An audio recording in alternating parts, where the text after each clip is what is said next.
All right, welcome to our 2025 Ultimate Online Dating Guide for Christians or anyone who is conservative minded, traditional minded, or even just interested in a long-term relationship. I know that dating can be really frustrating online, so hopefully I'm going to say something that will make that less stressful and more successful for you. And this video is really an accumulation of a lot of information and insight I've collected over the past 20 years, but only 5 of those 20 years I was actively dating. So I've seen quite a bit, and I'd say I've had pretty good success online dating, despite being average looking. So hopefully you can get some value out of this. A couple preface points. This video is totally extemporaneous. I don't have time to edit these videos. I don't have time to rehearse them. So if you want to speed up the video, by all means, please do that, because I'm going to pause. I might ramble, go on tangents. My camera will probably die after 45 minutes because the battery's awful. I'll probably go to the gym, come back, start again, whatever. Obviously, I'll pause during that time. Point is, this is unedited, so just keep that in mind. Another thing is, then just the realm of dating advice and psychology, it's really easy to overqualify. And I've been criticized for that, for trying to overqualify a lot of the things I say. On the other hand, though, there will be people who will just, be down my throat instantly if I don't say something with sufficient nuance. The reality is I follow what I call the 90-10 rule. If I think a statement will predict behavior 90% of the time, then I'm going to consider that the rule. I realize there's always exceptions, there's always nuance, but I just don't have time to qualify every sentence I make. So again, keep that in mind as you listen to something I say. If I sound maybe hyperbolic at some points, yeah, it probably is hyperbole. Okay, and then lastly, if interracial relationships, international relationships, or age gap relationships bother you in any way, you definitely should not watch this video. And I know that they bother some people for better or for worse, which is not to say that this guide is intentionally designed to help you get into one of those types of relationships. It's just those are the types of relationships I have been in. So when I use myself as an example, you're going to see a lot of that. All right. Overview of this guide. So we're going to, and by the way, the link for the Evernote of this is going to be in the description, so you can go and get it and open it up, follow along, reference it later. Overview of this guide. I'm going to talk about why I think the future of Christian dating or conservative traditional dating is going to be online and long distance. I'm going to talk about what I call the 3 iron rules of online dating. Probably those rules apply to dating in general, but especially online dating. Then we're going to take a look at where to specifically find other Christian singles online. I'll talk about how to create a dating app or dating intro. Then we're going to look at the 2 types of apps. There's swipe-based apps and there's search-based apps. I'm going to explain how to use each of those efficiently.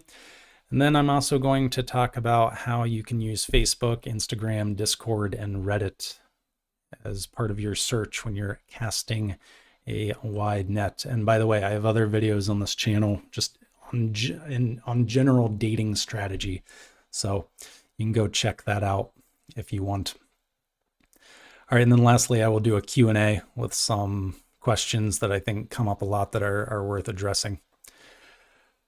All right. So the future of Christian dating is online long-distance dating. Why? For whom? Okay, so the reason this is the case is for those who are in an area without many options. So sometimes more conservative or Christian people, they live in rural areas. That's going to be an issue. Also, those who are picky are going to have to seriously consider using online long distance dating.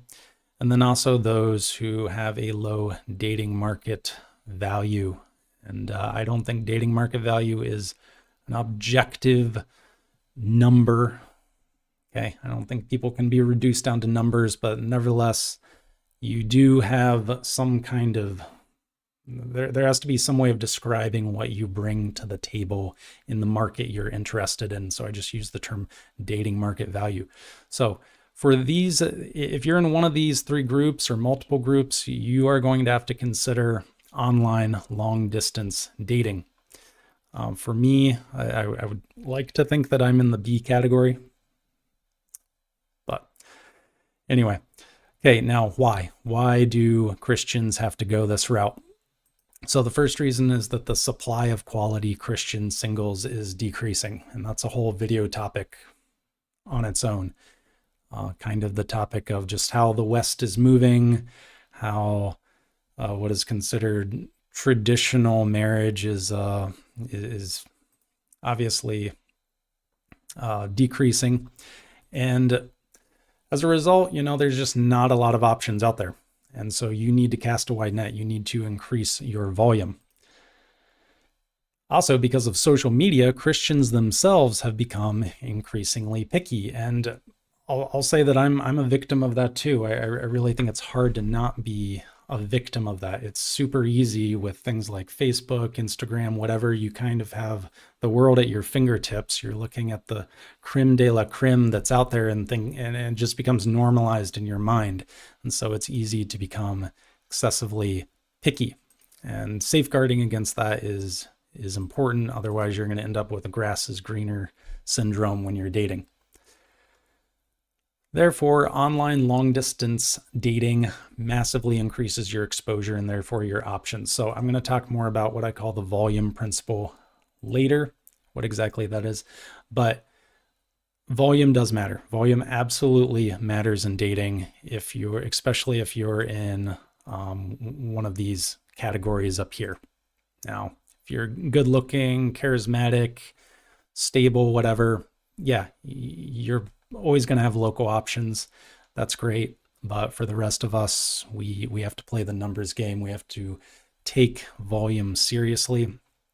And unfortunately, a lot of Christians don't like to go that route. They've been told their whole life that there's just the special someone out there for them that they're going to run into. And it's kind of like this Disney fairy tale conception of marriage. And if you cling on too tightly to that mindset, then you could end up single forever again, if you're in one of the categories I described up here. All right, so let's look at some notable statistics concerning modern relationships. So I think I got this from how many partnered U.S. couples began online. And if we look at this graphic, it's pretty low. Like it says 10%, but if you notice, it actually does increase quite a bit with the younger ages. So they're factoring in all ages here. And I would also argue that, if you're a Christian or you're conservative minded, you're in more of a niche category. So you can imagine how it's going to be even more important to be online. Also, this assumes that apps were specifically used, not online dating in general. So I think once you factor in all the different ways that you can date online, probably I would say upwards of 40% of long-term relationships are beginning online. And then this is a graphic of how heterosexual couples met in the US. This was, I think, from the Data is Beautiful subreddit. So you can see it's exploding. And I think this value is so much higher because it's probably factoring in vague relationships like situationships, whereas the one up here was just factoring in those that maybe specifically call themselves in long-term relationships. That's just a speculation. So point is, online dating is here. It's becoming more and more prevalent. It's not going away. The trend is going to continue upward, especially for the younger generation. So those who refuse to do online dating may end up being left behind. So I'm going to address a few counter arguments and complaints at this point. All right, first one is those who say, but I want to meet someone in person because it's more organic, it's more romantic, it's more traditional. And I agree with them, absolutely. You and everyone else wants this, and certainly you can try that at first. I tried it at first, but eventually you might realize my options in the local area, relative to my standards, there's just a disconnect there. And I'm either going to be searching for a very, very long time or forever. And in my case, when I started my online dating journey, or I should just say I returned to dating about a year and a half ago after getting divorced, I had to accept the fact I'm almost 40. I did just turn 40, but at that point it was like I'm 38. I don't have a lot of time, basically. So I don't think hitting 40 is like a death sentence during dating, but I wanted to be well on my way to finding a long-term relationship. And so just saying, yeah, I'll just wait around and hope things will work out. No, for a lot of us, including myself, we don't have that option. We don't want that option, especially if we're trying to date women within a certain age group. All right, so the second one is, but they're not going to see the real me. Okay, well, they will see the real you once you get on a video call or meet in person. The purpose of dating apps and dating sites and whatnot is just to make the introduction. Yeah, obviously they're not going to know the full you. They're not going to experience the authentic version of you right away. You have to facilitate that later. Okay. Dating apps create less authentic relationships or less stable marriages. So I looked into this quite a bit. It's an interesting topic, certainly. And the short answer is that the data is inconclusive and any differences between the two is probably negligible. And if you want to, again, get the link to this Evernote, click into some of these studies, you're more than welcome to do so. I'm not going to read through all that, but there are some formal scientific studies that looked into that, and some of the data went some way, and it probably is true that offline relationships are a tad more stable, but I don't think it's significant enough that Christians should be eschewing online dating. Also, it's person to person. You're not a statistic, so there's always that point. All right, next up, divorce rates were lower before apps. That's just not true. So again, if you want to click into this study by ifstudies.org, talk about that. It's just not true. Another complaint or counter argument against online dating is that it's demoralizing. Yes, it is. I mean, offline dating can be demoralizing as well, but I agree that online dating has a particularly bad reputation. You have to keep in mind, though, that the people complaining the most about online dating are probably the ones who have been trying to do it the longest, and they're burned out, they're frustrated. So you're going to experience some of that survivorship bias phenomenon. The people who successfully online dated, I mean, they're now married, they're off living their life. They're not on Reddit complaining about how awful online dating is. The other thing is, and we'll talk about this more later, is that, online dating is demoralizing, usually because people are emotionally attached to almost every interaction in apps. Like, they are deeply bothered when somebody ends a conversation or doesn't like them or seemingly ghosts them. And ghosting is absolutely wrong, but I've seen a lot of people just get emotionally hurt just because a conversation drops off with someone that they've only messaged with a little bit, or someone will match you and they don't initiate a conversation. If you are getting emotionally attached to those kind of outcomes, then yeah, online dating is going to be miserable because that happens all the time. So you need to change your expectations, and you also should take breaks. It's absolutely normal and rational to want to take breaks while online dating. Okay, next up, this is a really big one. The claim that online dating apps are a scam. App companies want you to stay on the app. They don't want you to find a relationship. So there's this conspiracy basically among app companies.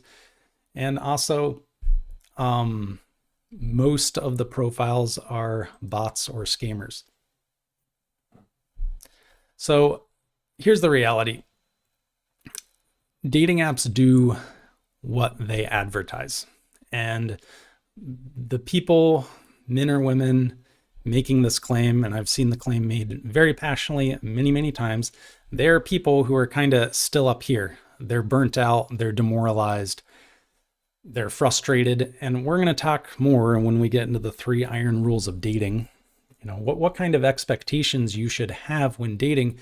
But I think these people are bumping up against some of those iron rules. They're bumping up against the fact that it is about looks, and vetting is unavoidable, and apps are a grind. And if you are emotionally attached to the outcome of dating app interactions, yes, it is going to be miserable.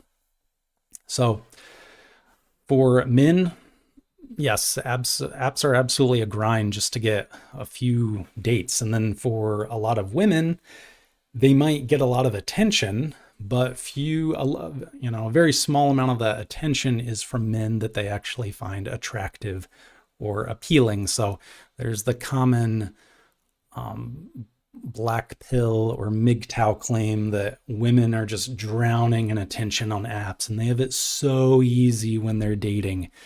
And that's just complete nonsense. The reason they have more attention is just because there's a massively larger number of men on apps than women. It's just simple supply and demand. That doesn't mean the supply is good. So simply noting that women, even seemingly unattractive women, get tons of attention really doesn't mean a lot in terms of the quality of their online dating experience. All right, and then this brings up the volume principle, which I referenced later. So I'm just going to read this. The places with the highest volume of women will also have the highest volume of quality women. Of course, you can change out women for men there. So someone will say, there aren't quality men or there aren't quality women on apps. Well, the truth is, just because of the sheer number of men and women on apps, yes, just in terms of percentages, you are going to find quality, and you're probably therefore going to probably have a better time finding a quality person on an app versus if you're offline. And so the example I like to give is, let's say you're in a city with 1 million single women, in which only 10% are traditional. Well, that's still 100,000 traditional women that you can be potentially dating. Versus, let's say it's a more conservative city, a more rural city with 100,000 women, single women, but only 50% are traditional. Well, if you go online, you'll see these guys like, oh, dating in the city is horrible. There's so many leftist, liberal women, blah, blah, blah. You know, go to the country, go here, go to the specific location. It doesn't matter what the percentage is. It matters what the volume is when it comes to dating. A similar example, and so the same principle applies with online dating. Sure, online dating is a crap show. That doesn't mean that there isn't a huge volume of quality women. That doesn't mean that you're going to have better chances finding a quality woman in offline dating. You just need to learn how to search properly and vet properly, which I'm going to show you in this video. A similar phenomenon or a similar sentiment I've heard along these lines is I saw a woman on a Facebook group where you could post dating intros, only post photos of herself with like her face blurred out. And I said, why are you doing that? It's not helpful at all. That's not conducive to your search. And she responded, well, if I post pictures of myself, it's going to attract the wrong kind of man, which that's ridiculous. Just that mindset is ridiculous from the outset, but I'm not going to go too deep into that. But my response to her is like, well, okay, yeah, but it's also going to attract the right kind of man. Just because something can possibly go wrong doesn't mean you should quit doing it. That's not how a cost benefit analysis works. So maybe I have persuaded you that online dating is worth doing now. Maybe I have not. Drop a comment if you think I missed a counter argument. Now let's go into the 3 iron rules of online dating, which, well, okay. 3 iron rules of dating, especially online dating.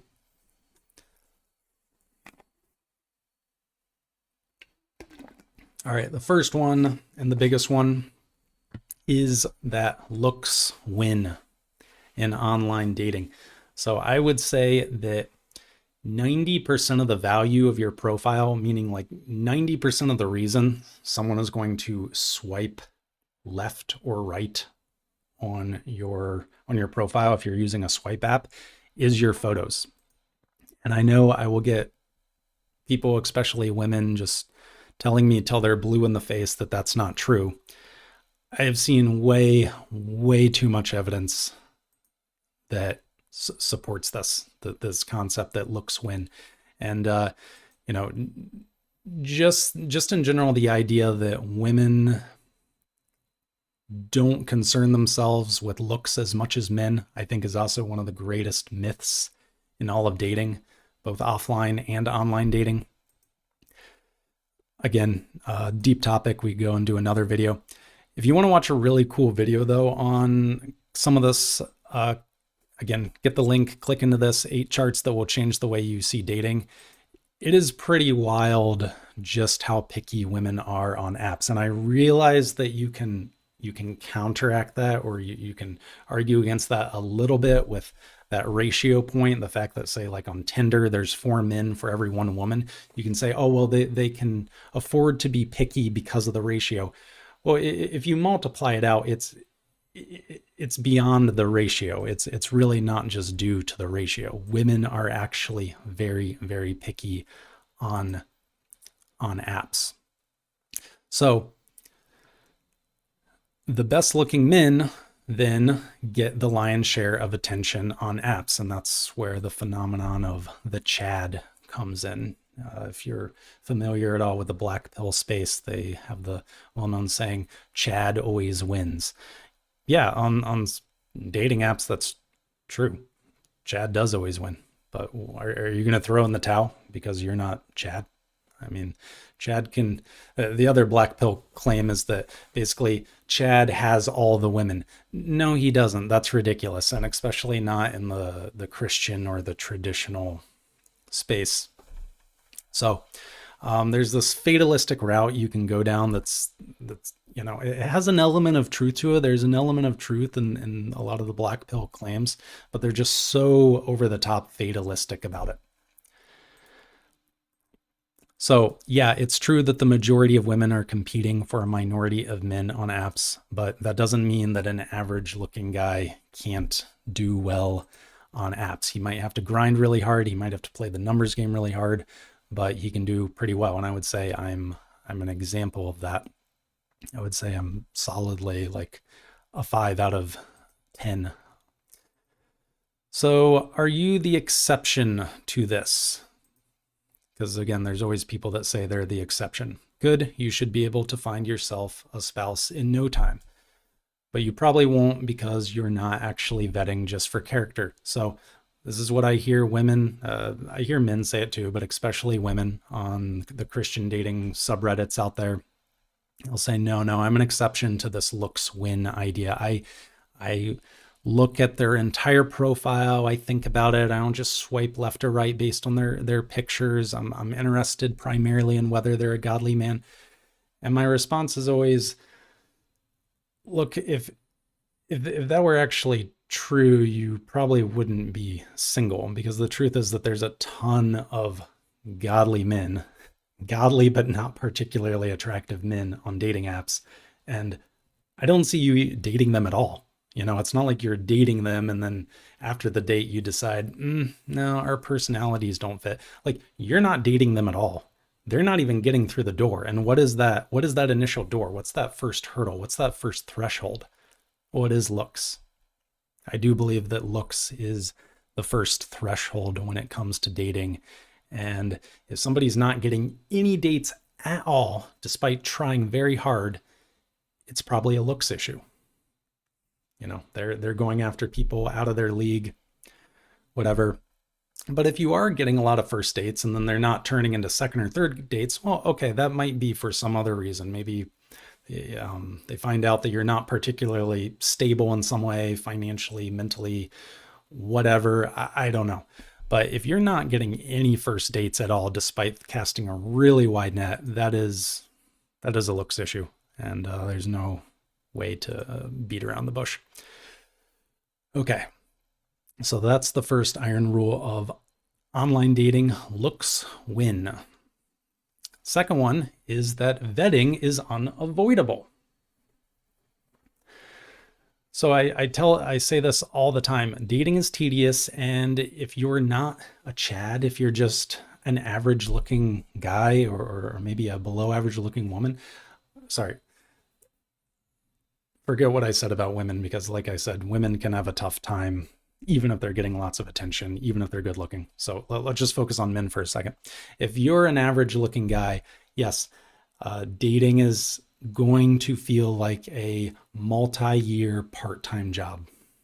And maybe you'll be blessed and find someone earlier on in your search, but a lot of guys, it is going to take years. It's going to have to be their main hobby, so to speak. They are going to have to spend hours and hours each week casting a wide net, going on dates, whatever.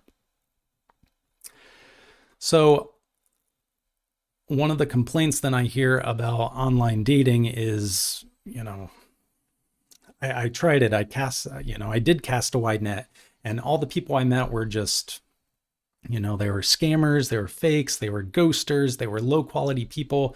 I hear Christian women in particular complaining all the time about how, they'll talk to 10 men who profess to be Christians, and all those men insist on sleeping with her before marriage. They want premarital sex. And by the way, I'm not going to judge anyone's salvation because of that, but yeah, I understand that a lot of Christian women are going to have that expectation. They should have that expectation. That's biblical. You should not be having premarital sex. But nevertheless, this then morphs into this frustration or even hatred of apps, because the app wasn't just handing them on a silver platter all of these men that they consider high quality. There is no place you're going to go on earth where all the men are high quality, or if there is a place, it's probably going to have an extremely small volume of men, and it might not be anywhere near you. It might be, in some church somewhere. There's a few awesome high quality single guys sitting in the pews. Well, do you know where that church is? No, you don't.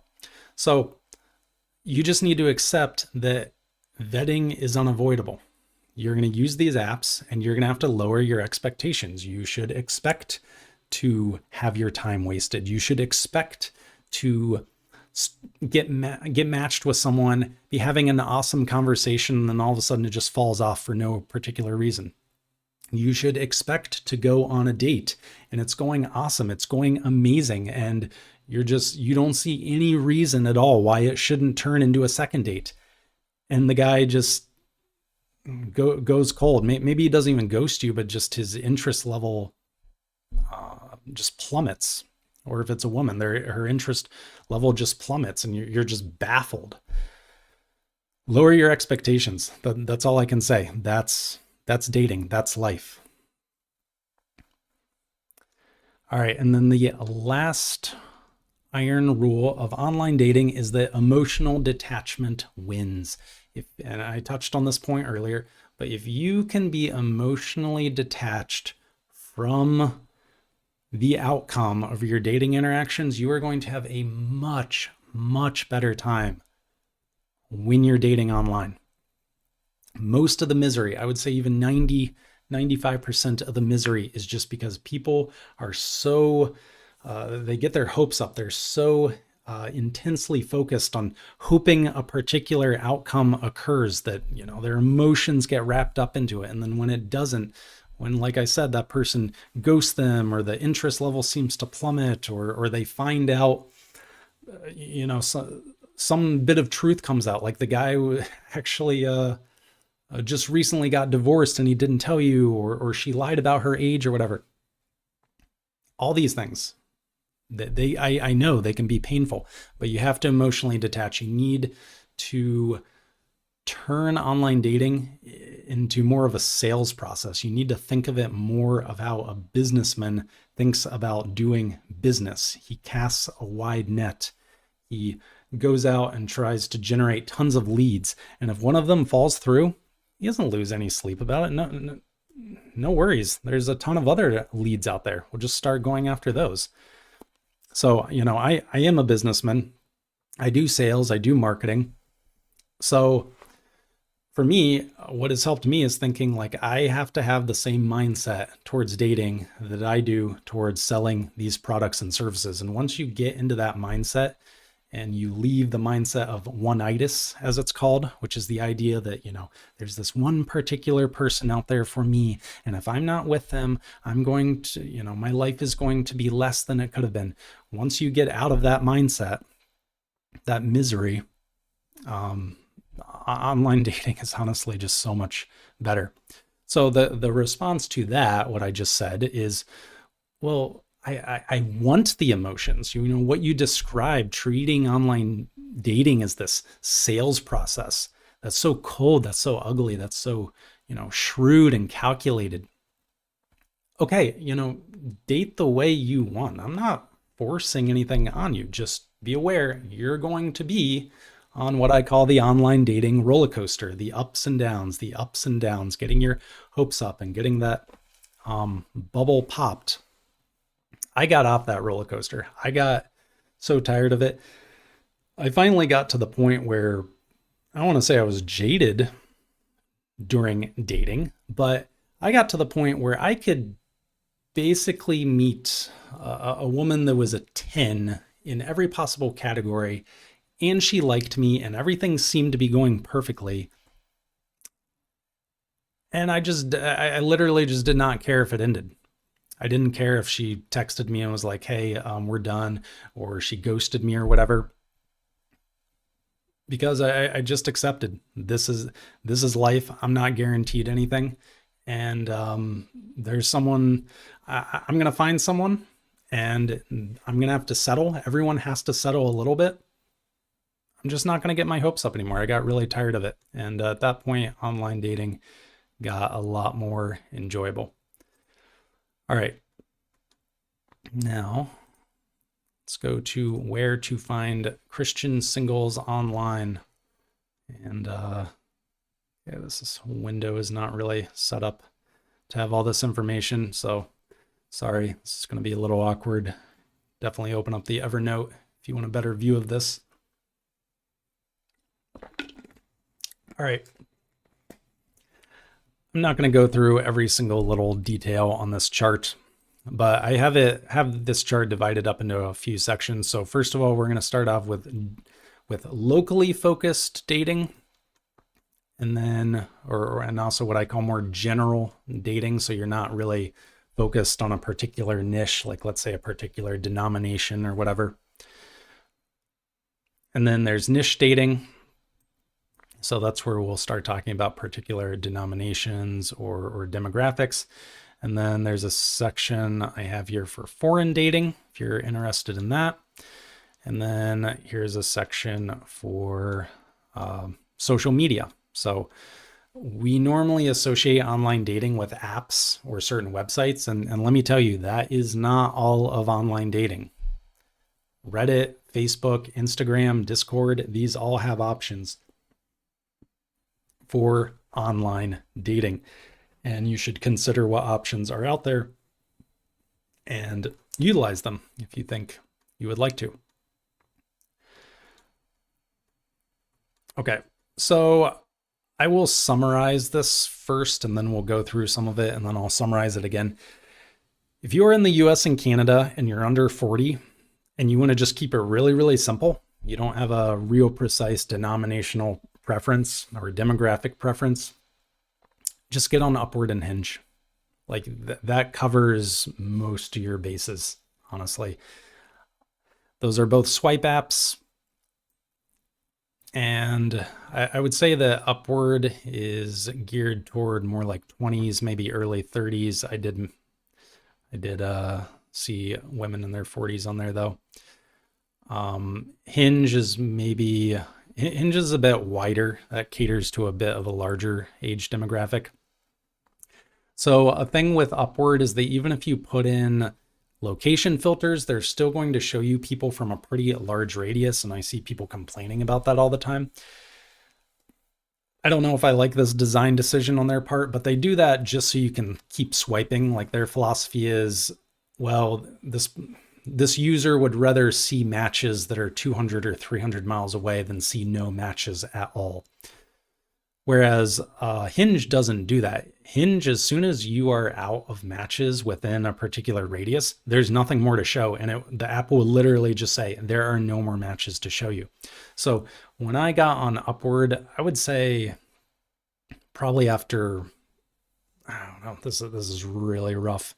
Maybe after 300 swipes or something, I was kind of out of women that matched my filters within, say, like 100-mile radius, 150-mile radius. And then after that, I started seeing people from, 200, 300 miles away.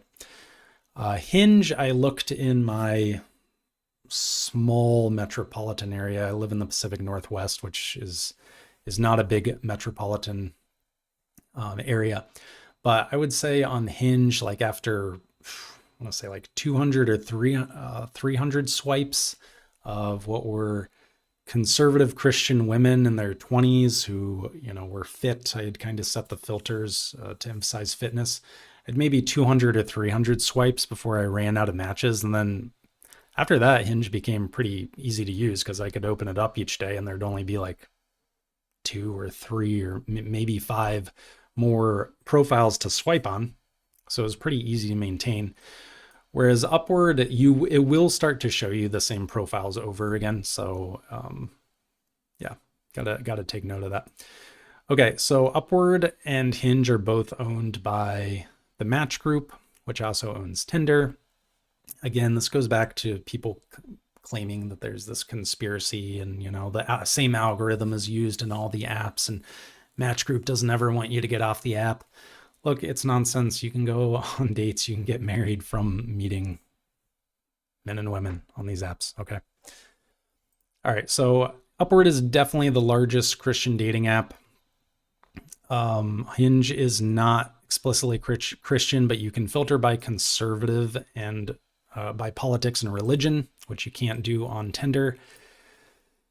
So I used Upward, Hinge. I also used Bumble. Salt and Holy, and I think there's another one called Eden, are kind of like miniature versions of Upward.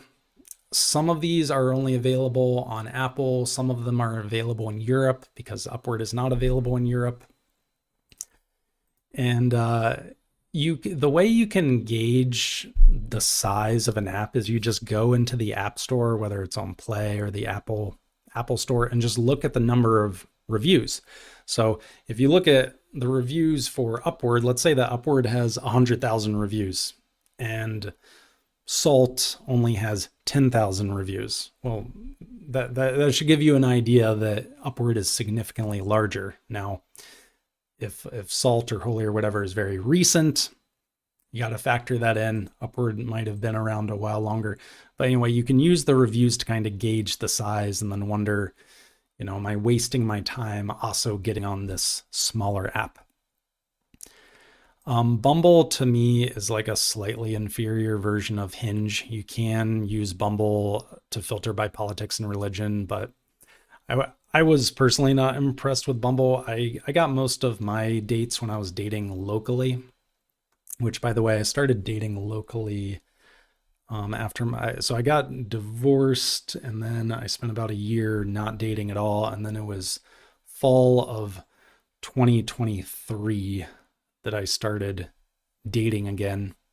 And online dating, and I had to online date just due to my personal situation. I don't have the ability to really get out a lot, so I knew I was going to be reliant on online dating. But anyway, I was on Upward, Hinge, Bumble. Bumble did not impress me. I never used Facebook dating. I did use Tinder, but so let's talk about Tinder a little bit. Tinder has the reputation of being a hookup app. Yes, you can use it for a hookup, I'm sure. But there are Christians and conservatives on Tinder, and it goes back to the volume principle. If somebody wants to say, "Oh no, Tinder's trash," there's just so many low quality women. We will use the phrase "women of loose virtue," so we will not use some of the more derogatory terms out there. And likewise for men, F-boys and whatnot. Yeah, they're on Tinder, but the volume of Tinder is so massive that there's also high quality people on Tinder. So am I telling you to get on Tinder? No, it's going to require a lot more vetting, and it's going to take a lot more time to swipe because they don't have politics and religion filters. So for me, what I did is I filtered by like those who worked out every day, and I found that removed a lot of the what I would consider to be less desirable people. And you can also say, don't show me people with certain tags or filters, which can remove some of I think the leftists from your results. But anyway, my cousin is a very conservative Christian man. He met his very conservative Christian girlfriend on Tinder. They're no longer in a relationship, but they were for 6 months. It was a great relationship. So, right there's a personal example I know of. Tinder is also cool because if you're going to do international dating, you can use it to scout out areas pretty well. So if you upgrade to the gold version, I think it's the gold version, I don't know, you'll get access to something called Tinder Passport, and then you can put in any location on Earth. And I'm not really recommending you use this to actually find dates. I'm recommending that you use it to just scope out whether a particular area considers you attractive, which, by the way, going back to the looks wins principle, there's a funny saying I once heard: if you want your looks rated, just get on Tinder. It's true. It's very humbling. So, I did try Tinder Passport at one point, and I put my location at like different places in Latin America, Africa. I think I might have done Dubai even just for kicks. I don't think I did many places in Europe. When I started dating internationally, I was pretty sold that I was not going to look at Europe, and that's for a bunch of reasons I won't get into right now. But then I also put it at different places in Southeast Asia. And anyway, it became clear pretty early on that the Philippines, or let's just say Southeast Asia and Brazil and Kenya really liked me. They thought I was attractive. So there's people, by the way, that will say that the only people swiping on you are just prostitutes or gold diggers or whatever. I don't agree with that. But anyway, you can use Tinder Passport to kind of gauge your attractiveness in a particular area. Christian Mingle is one that I had horrible results on, but I know several other people who have met their spouses on it. It's definitely one of the older dating sites. I thought the UI was absolutely hideous. I could go into, well, you can just read the notes of why I think it's very tedious to use. eHarmony, that was probably one of the biggest wastes of money in my life. It's very expensive, and I don't even think I talked to someone on there, let alone went on a date. So absolutely awful. That was my experience. I wouldn't recommend it, but your mileage may vary. Match.com is a very old dating website. I think they have changed their marketing to focus on an older demographic, so I don't really recommend that unless you're older, maybe 40 plus or something. Yeah, Facebook dating, Bumble, a lot of these I feel like are redundant with Hinge, especially if you're younger. So let's go down to niche dating now. Oh, and by the way, I'm going to talk more about my results, my actual results I got on these apps in a little bit. So I did date locally. Later, I'll talk about how I ended up going the foreign route, the international route, the passport bro route, if you will. But I did date locally before I did that. So niche dating, a really good example of niche dating websites is one like sovereigngracesingles.com. It's very niche. That is a site, I mean, John Calvin is literally their avatar, which is hilarious to me. Their tagline ought to be like, every match predestined, guaranteed. So I did date on there in my 20s. I didn't use it the second time around in the past couple years, but I do know several couples who have gotten married through Sovereign Grace Singles. I've recommended it to a lot of people. So if you're a Reformed or Calvinist, that's a great example of a niche site. Now, the population is super low. That's the thing about these niche sites. The population is going to be super low. So you definitely have to be open to long distance. There's a very low chance you're going to find somebody who is appealing to you in your immediate area. In fact, all the people I know who got married through Sovereign Grace Singles were nowhere near one another. Like Ohio and California, or Ohio and Israel, or at least a half a day's drive, something like that. Okay. So likewise, there's also sites if you're Catholic or Orthodox, which I'm not, and I don't agree with their theology. So I'm just kind of listing them as a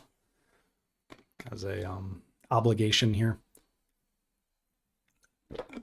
Those sites do exist though.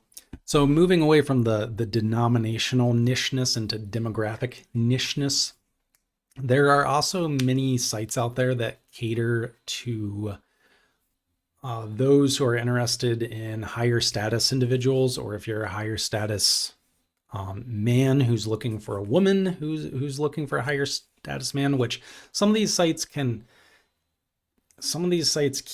kind of start to get into the sugar baby, sugar daddy category. So you have to be careful with that. But an example of three of the one, well, actually I wasn't on all these. I tried Elite Singles and Luxy. I almost went on a date on Luxy. That story is actually pretty funny. She was very attractive. I was excited to go on the date. She was conservative, which, by the way, I don't vet people up front for like every bit of their theology. So, I will usually on the first date, I will talk about religion, but I was at least looking for women who came across as conservative or traditional.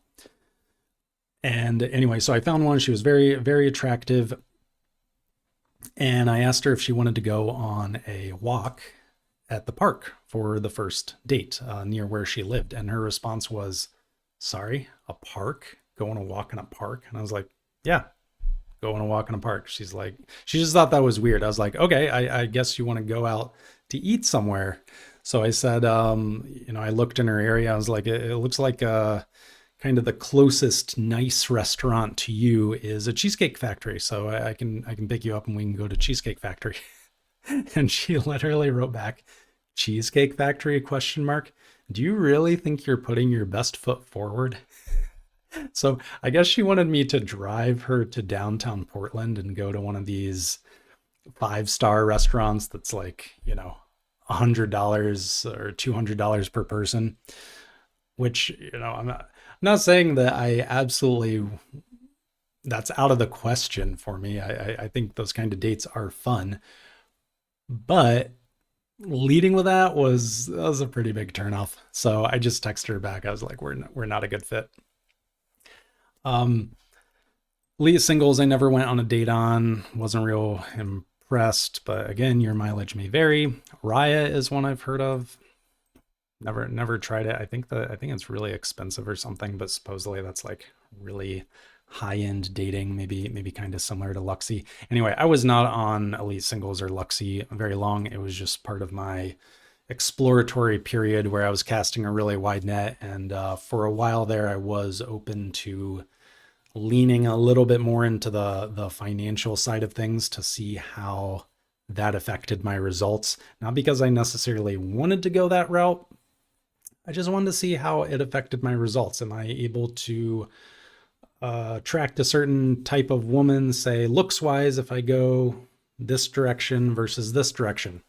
And my prediction was,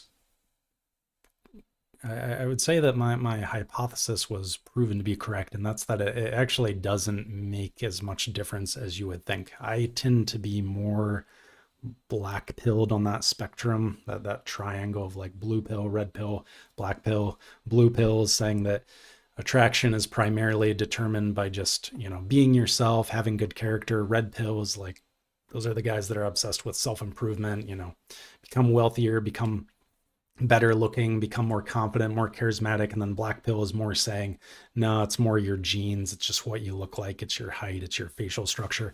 I tend to be a little bit more toward the black pill. And so as a result, I would have expected that, whether I'm dating people in more just like a normal or like lower or middle class demographic wouldn't really matter versus if I was using my finances. And that ended up being the case. It wasn't like when I went the more financially oriented direction, I was attracting women that are like, up here looks wise. Otherwise, I could only get women down here looks wise. It really didn't matter a lot. Like when you go the looks route, this is going to sound mean. You end up still attracting women that are your looks tier, or maybe a slightly above, but they're just more materialistic. So, there are exceptions to that. I mean, I did date a couple of women who were part or full-time models. They were very, very beautiful. But yeah, they were clearly more interested in something that was a little bit more premised on finances, which for me that's okay. I'm not one of these people that's terrified by a woman who just comes out and says, I'm looking for a certain lifestyle. And that's for two reasons. First of all, I'd say I'm upper middle class, so I can provide that. It's not like it's going to crush me financially. Number two is that, all women want stability. That's normal and rational. But it matters how you present yourself. If a woman really comes out of the gate talking about the material aspect or the financial aspect, that's a red flag. Like we've heard the horror stories of women who on the first date are asking the man what their net worth is, or to pull out their phone and see their bank account. Like that's beyond the pale. That's ridiculous. But just the mere fact that somebody's interested in a nicer lifestyle doesn't automatically turn me off. Which, by the way, I'll talk a little bit more about how I went on some of these dates in a moment. But let's keep going. All right. So it was about spring of 2024 that I decided I was probably going to I was going to have a better chance finding what I wanted if I dated overseas. I'm not going to go through all the reasons right now of how I arrived at that point. There were several factors that caused me to arrive at that point. But let's just go into the options there. So if you're a Christian and you're open to overseas dating, CDFF, Christian Dating for Free, is a good one. I would recommend upgrading on all of these so that you, especially if it's only like $30 a month or something, so that you have unlimited messaging or whatever. Christian Filipino was more expensive. That's where I ended up finding my girlfriend. I'll talk about that more later. Obviously, that's if you're interested in the Philippines, if you're a man interested in a Filipina. And then there's also a lot of sites out there that are like Thai Cupid, Filipino Cupid. There's also a famous Russian or Ukrainian one called Anastasia Date or Anastasia Date. I don't know how it's pronounced. So there will be these sites that are kind of like, they're usually search-based sites that are focused on a particular country. And I don't have experience with them. I know that some of them can be notorious for having scammers or time wasters. You can certainly try them out. You know, like if you're not a Christian but you want to search in the Philippines, you know, try Filipino Cupid. Don't get on Christian Filipina, obviously. Just be aware that any site that is going to charge you just to text women, just to talk to women, like per interaction. I don't mean like there's a paywall to get to the point where you can start messaging women or whatever. I'm talking about like you're paying per message. That's a scam. That's probably some like 40-year-old dude somewhere who's just pretending to be a woman, and then they're charging you, you know, $10 a minute. And there are men who have been utterly taken advantage of by those types of sites. They prey on naive men. I've seen some really sad mini docs on that topic. Okay, what else do we have in here? All right, so moving down off of explicit dating apps or sites to just social media that can facilitate a dating type search.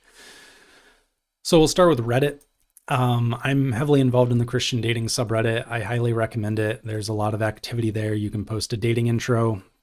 If you're open to LDR, you should definitely post there. If you're a Christian, Reddit skews toward a lower demographic. So unsurprisingly, you're going to see like 18 to 40 being the typical demographic. You can filter by intros, see who's posted recently. I had lots of positive experiences on there. Met lots of amazing, talented, articulate, smart, beautiful Christian women. Again, I was mostly searching for women in their 20s, so that was mostly the age I was talking to. But yeah, both domestically and abroad, I was really impressed, and that is part of what encouraged me to start looking overseas. I was just so impressed by some of these foreign women and kind of, you know, realized I have a better chance of getting my boxes checked off if I look overseas. So there's also a subreddit called R for R. Low recommendation there, but you could put a profile up there. It's not really going to hurt. I think when I was there, I searched for Christian in the bar at the top to see who had mentioned that, but I don't think I talked to a single person from doing that. Our Christian dating subreddit also has a Discord server. If you like the concept of the subreddit, I'd also recommend you get in their Discord. They have a quick match feature or a profile search feature that lets you kind of quickly see who in that server matches some of your criteria, because when you join, first of all, you have to get verified. So it's much more private. It's not like Reddit. The Christian dating subreddit, anybody can just post. You don't have to verify anything. Christian dating Discord server, you do have to verify your identity. So that way it's a much smaller protected community, which might be more appealing to some people, especially women. So they have a section on there where you can post intros. And then of course you can search old intros and that kind of thing. And then talk in the voice chat with other Christians. Okay, Instagram. Instagram used to be better for dating, but now I would say that it's low. And this is based on some videos I watched recently on Instagram pointing out, and this was my experience a little bit too, it's really hard to quote unquote slide into the DMs now, because Instagram has cracked down so much on being able to DM people that you're not following and aren't following you back. So if you just see some cute woman on Instagram and you want to slide into her GMs, I mean, I think at this point, if you don't follow them and they don't follow you back, when you message them, your message is just going to go into some some bin. I don't know if it's necessarily spam, but it's like a message request. And if they're not notified of message requests, then who knows when they'll see it or if they'll see it. So like an example of that is I DM'd a woman on Instagram and she never responded, but I added her on Facebook and she did respond. So I would say that Facebook is much better than Instagram for dating. But anyway, you could still use Instagram. So when I talk about Facebook in this section, I'm talking about Facebook recommendations and I'm talking about Facebook groups. I'm not talking about the actual dating app within Facebook called Facebook Dating. I'm talking about like if you get involved in Facebook groups and you start adding certain types of women as friends, or say you go into someone else's list of friends and see what women are attractive and you want to talk to them and you start adding them, Facebook is going to quickly recognize what type of person you're interested in, and they will start recommending that type of woman to you in the suggested friends list, which is awesome. It works out great.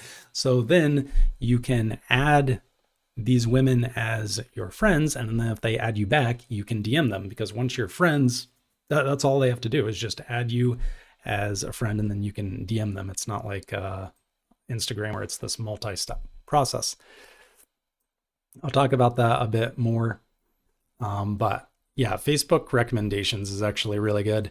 Facebook groups is high, I would say, if you focus on finding the groups that are quality. So if you just go into Facebook and search for Christian dating, you'll get a pretty large list.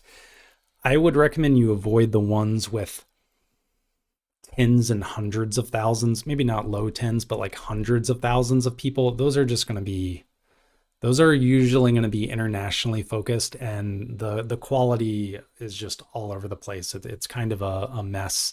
So for me, when I used Facebook groups, it was like finding groups that were kind of going back to the niche dating concept, like groups that were focused on a particular niche. So it was like, not just Christian, but this particular denomination, or not just Christian, but also interested in some particular hobby or topic. Like if you're into gaming, there's Christian gaming singles groups, that kind of thing.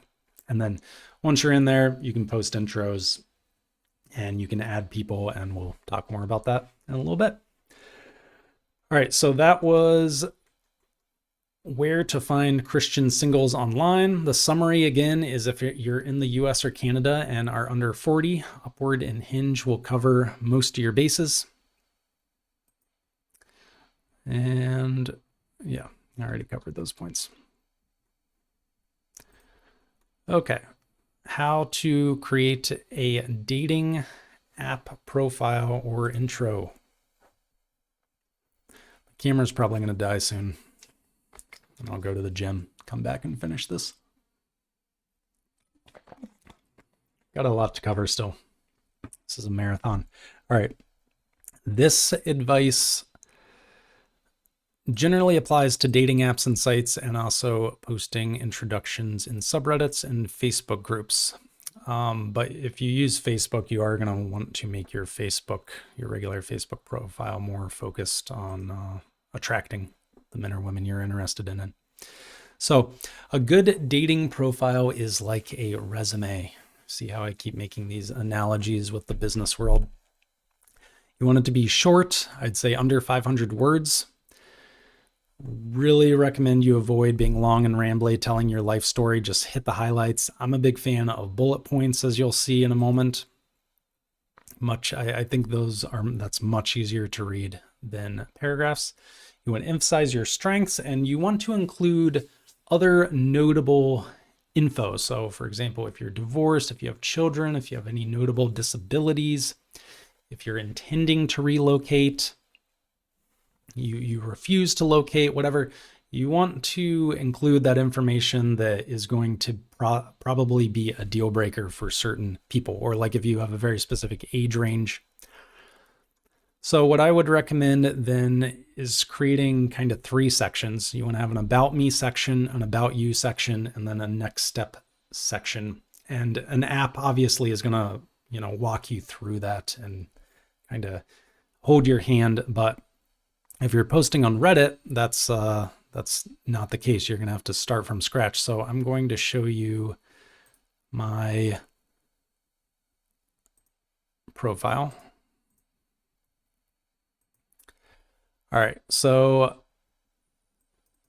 you want to make the title something like this: your age, male for female, where you live roughly. And then I added in a few notable characteristics about myself that I thought would kind of advertise me positively: ambitious, successful, creative, tall, fit, Christian. So yeah, here were my photos I used 2 professional photos for this. And then if you clicked into the Imgur, it was also a bunch of like candid photos, random stuff. It's me with my deceased Porsche, rest in peace. Hiking photos showing off my hobbies. I don't have many social photos. I'll talk about that later, what kind of photos you should have. But anyway, you can see the bullet points. I have about me right up front. State your age, your height, your weight, how you would describe your body. Talked about my occupation because I'm trying to signal that I'm financially stable. I'm intelligent. That's the way I kind of want to present myself. That's also why I used one of my business photos that has me with glasses. But I also don't think if you wear glasses only, I don't think that's a positive. I do think you should have some photos with contacts, just for the record there. I go right into talking about how I'm divorced with children because, yeah, I don't want to start conversations with a bunch of people only for them to stop talking as soon as they find out I'm divorced or I have children. So I'm just putting that front and center. Talk about how I think I'm divorced for biblical reasons. I believe I'm healed. I'm not looking for somebody to just become a stepmom. And this is really important for women. If you're divorced, if you're a single mom, if you signal or indicate on your profile that you're looking for a guy to come in and save the day and kind of, be how should I put it? Let me just put it this way. You need to be very careful how you talk about the relationship with this new potential spouse and your children, because men in particular don't want to end up feeling like they're just supporting a family within a family. So the big red flag that I've seen, I saw this on Upward quite a bit, is women who would say things like, little Aiden is my world and that will never change. Well, that tells me that she's going to prioritize little Aiden over me. And that, I'm probably not going to have any authority over him. Maybe I'm not going to be able to adopt him. I don't know. There's a lot of factors there. I'm not going to go into a big down a rabbit hole about single moms and dads. But you have to be careful how you present yourself. And I also mentioned I have 0 contact or interaction beyond co-parenting necessities. So she's not in my life anymore. I also say I lean toward not having more children, but it's not a deal breaker. I am open to more children. And that was one of the expectations or items that I end up becoming a lot more lax on, because I realized I wasn't going to find the type of person that I wanted if I said that was a deal breaker. So talk about other qualities, hobbies, interests, some of my theology and politics. And then I have an about you section, which this you want to keep short. Your about me section should be much longer than your about you section. And it is hilarious. There are some guys that come in here and they hardly say anything about themselves. And then they just have paragraphs and paragraphs talking about what they expect this woman to be. And it's just, it's eye rolling. I can imagine they get no interactions at all. So I keep it just focused on the core deal breakers. Like, I don't want to waste your time if you're not these things. Obviously, I have other deal breakers or other preferences, but I'll explore those once the conversation begins. So these are the 4 ones I've used on pretty much all of my profiles. I use this on CDFF and Christian Filipina. Basically, are you Protestant? I don't want to marry a feminist. I want somebody who's more home focused, traditional focused, not career focused. I want you to be fit, feminine, girly, whatever, taking care of yourself. Fitness and nutrition are a part of your lifestyle. So I'm not looking for someone who's like, oh yeah, I guess I can get into fitness and nutrition for you. No, it's like, I need to see that that's already part of your life and you're already living that. And then also you have to be willing to relocate. I absolutely cannot relocate because of my children. So yeah. And then last is the next steps section that I mentioned. I look forward to talking to you. If you DM me, please share your age, location, theological background, and a clear picture of your face and entire body. And that worked really well. I did get a lot of, so I got quite a few comments on this. I had quite a few women message me over the coming months. And yeah, if somebody didn't send pictures, I didn't talk to them. But most of the women who reached out to me did send pictures, and yeah, I met some fantastic women. And then I also DM'd a lot of women on here. I'll show you more how I did that later. So this is kind of how I did my online profiles on sites where they were crafted from scratch. And now let's go into my Upward profile. So this is roughly what all of my app profiles look like. So whether I was on Upward, Hinge, Bumble, Tinder, they were basically all this. So yeah,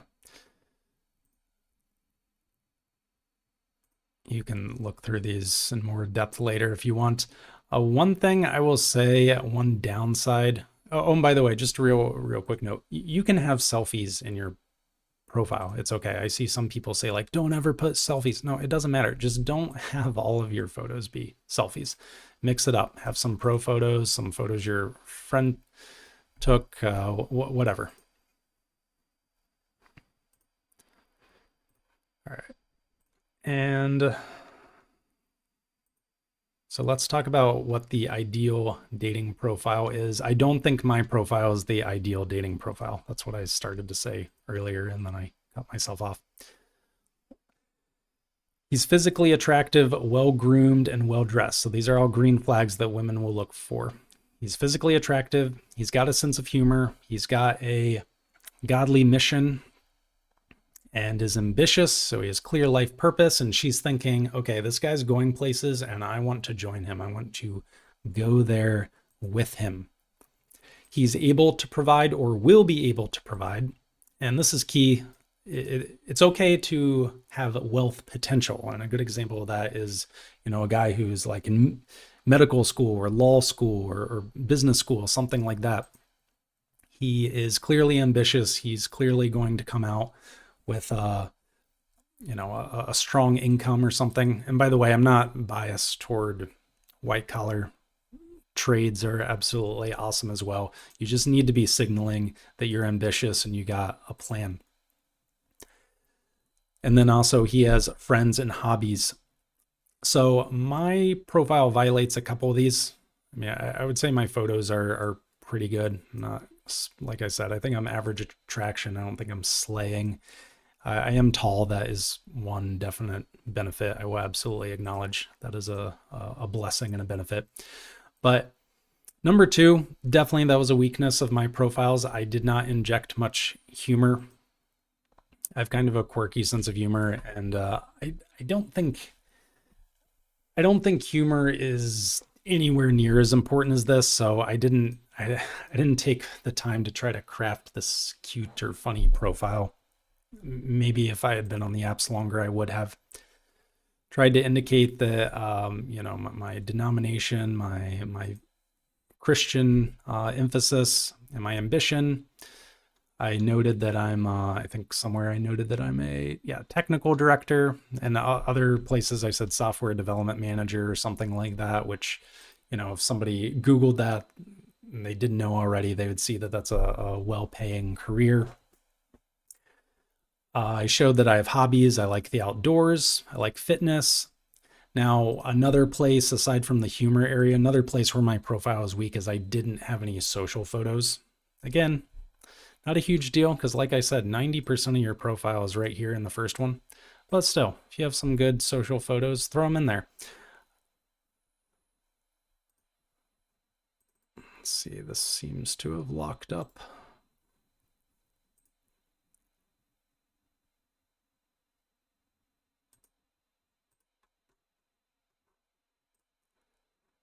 Okay, is it working now?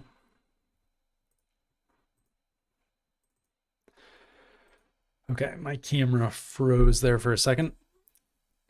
All right, I will say about social photos, do not, if you're a guy, I suppose a similar principle would apply for women as well. But if you're a guy, don't be in photos with guys who are like way taller than you, more muscular than you, more fit than you, way better looking than you. Like it does look awkward if it's you, some average or below average guy next to your friend who happens to be, an absolute Chad. Like there's no way she isn't going to look at that and think, dang, poor guy. His friend won. He didn't. That's just my opinion. Again, not the end of the world.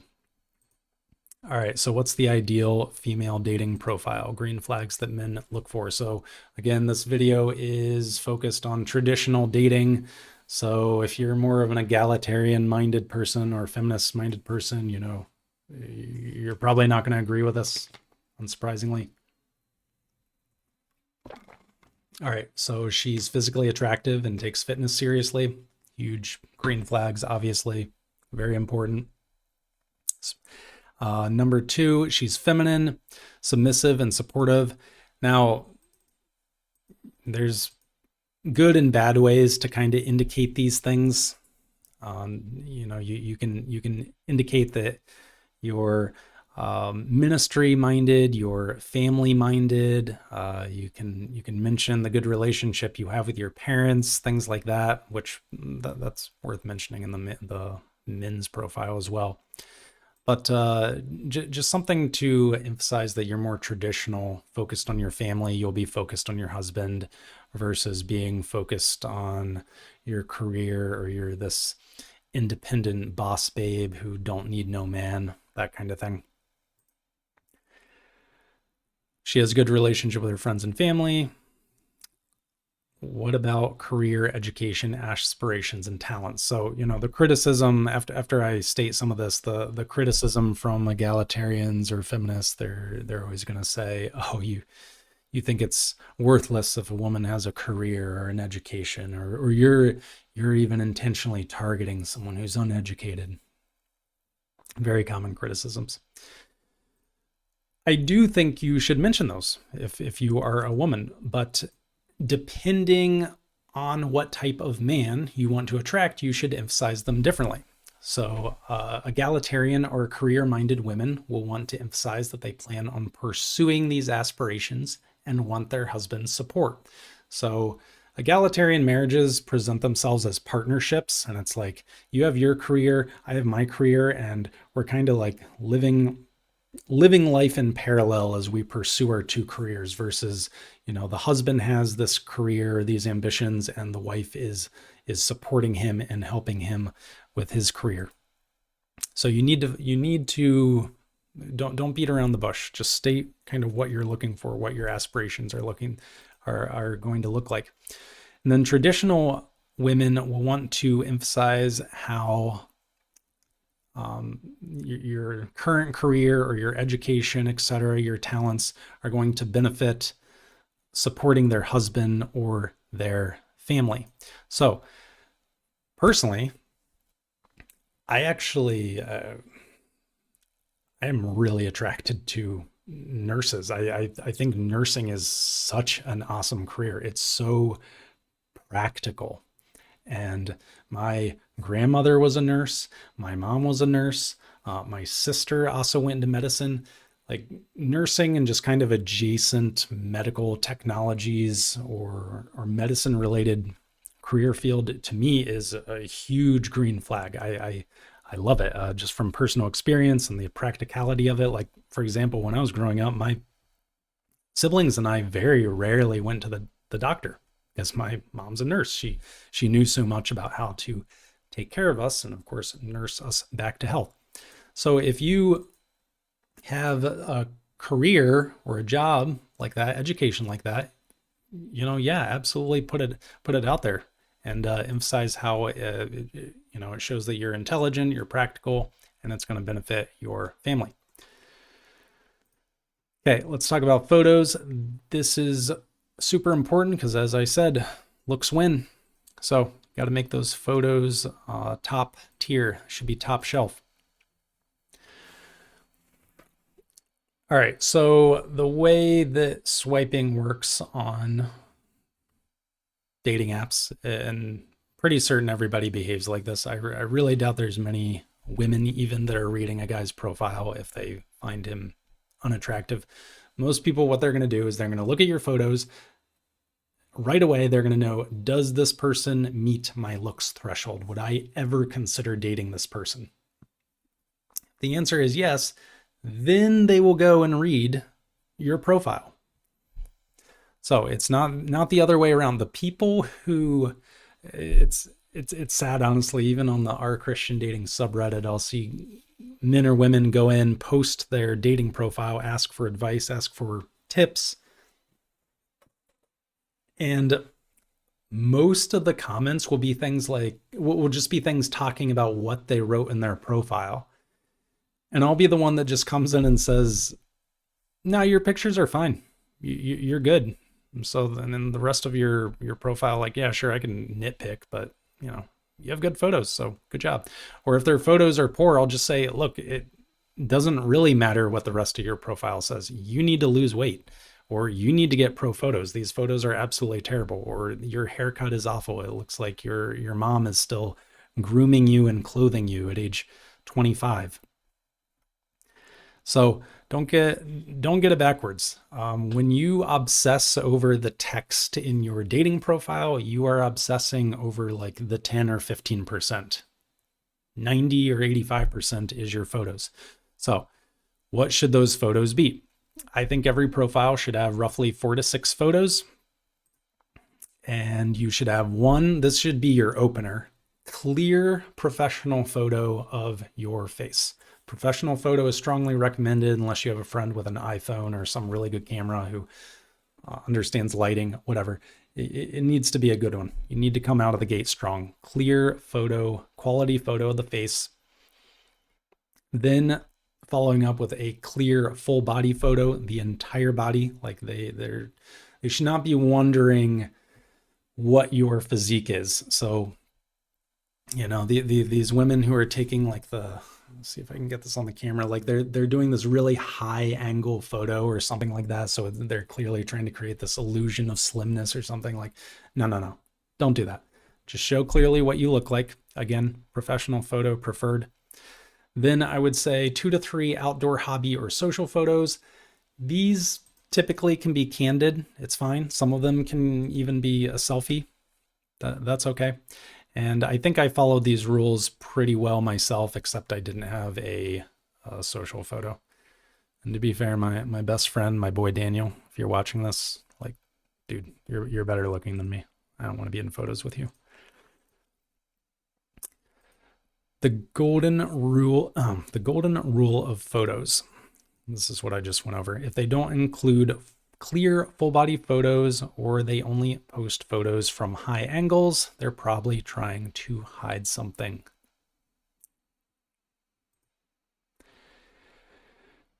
All right, so I already mentioned this, but if you're on a messaging based site or a site where you have to post your profile from scratch, create a next step section.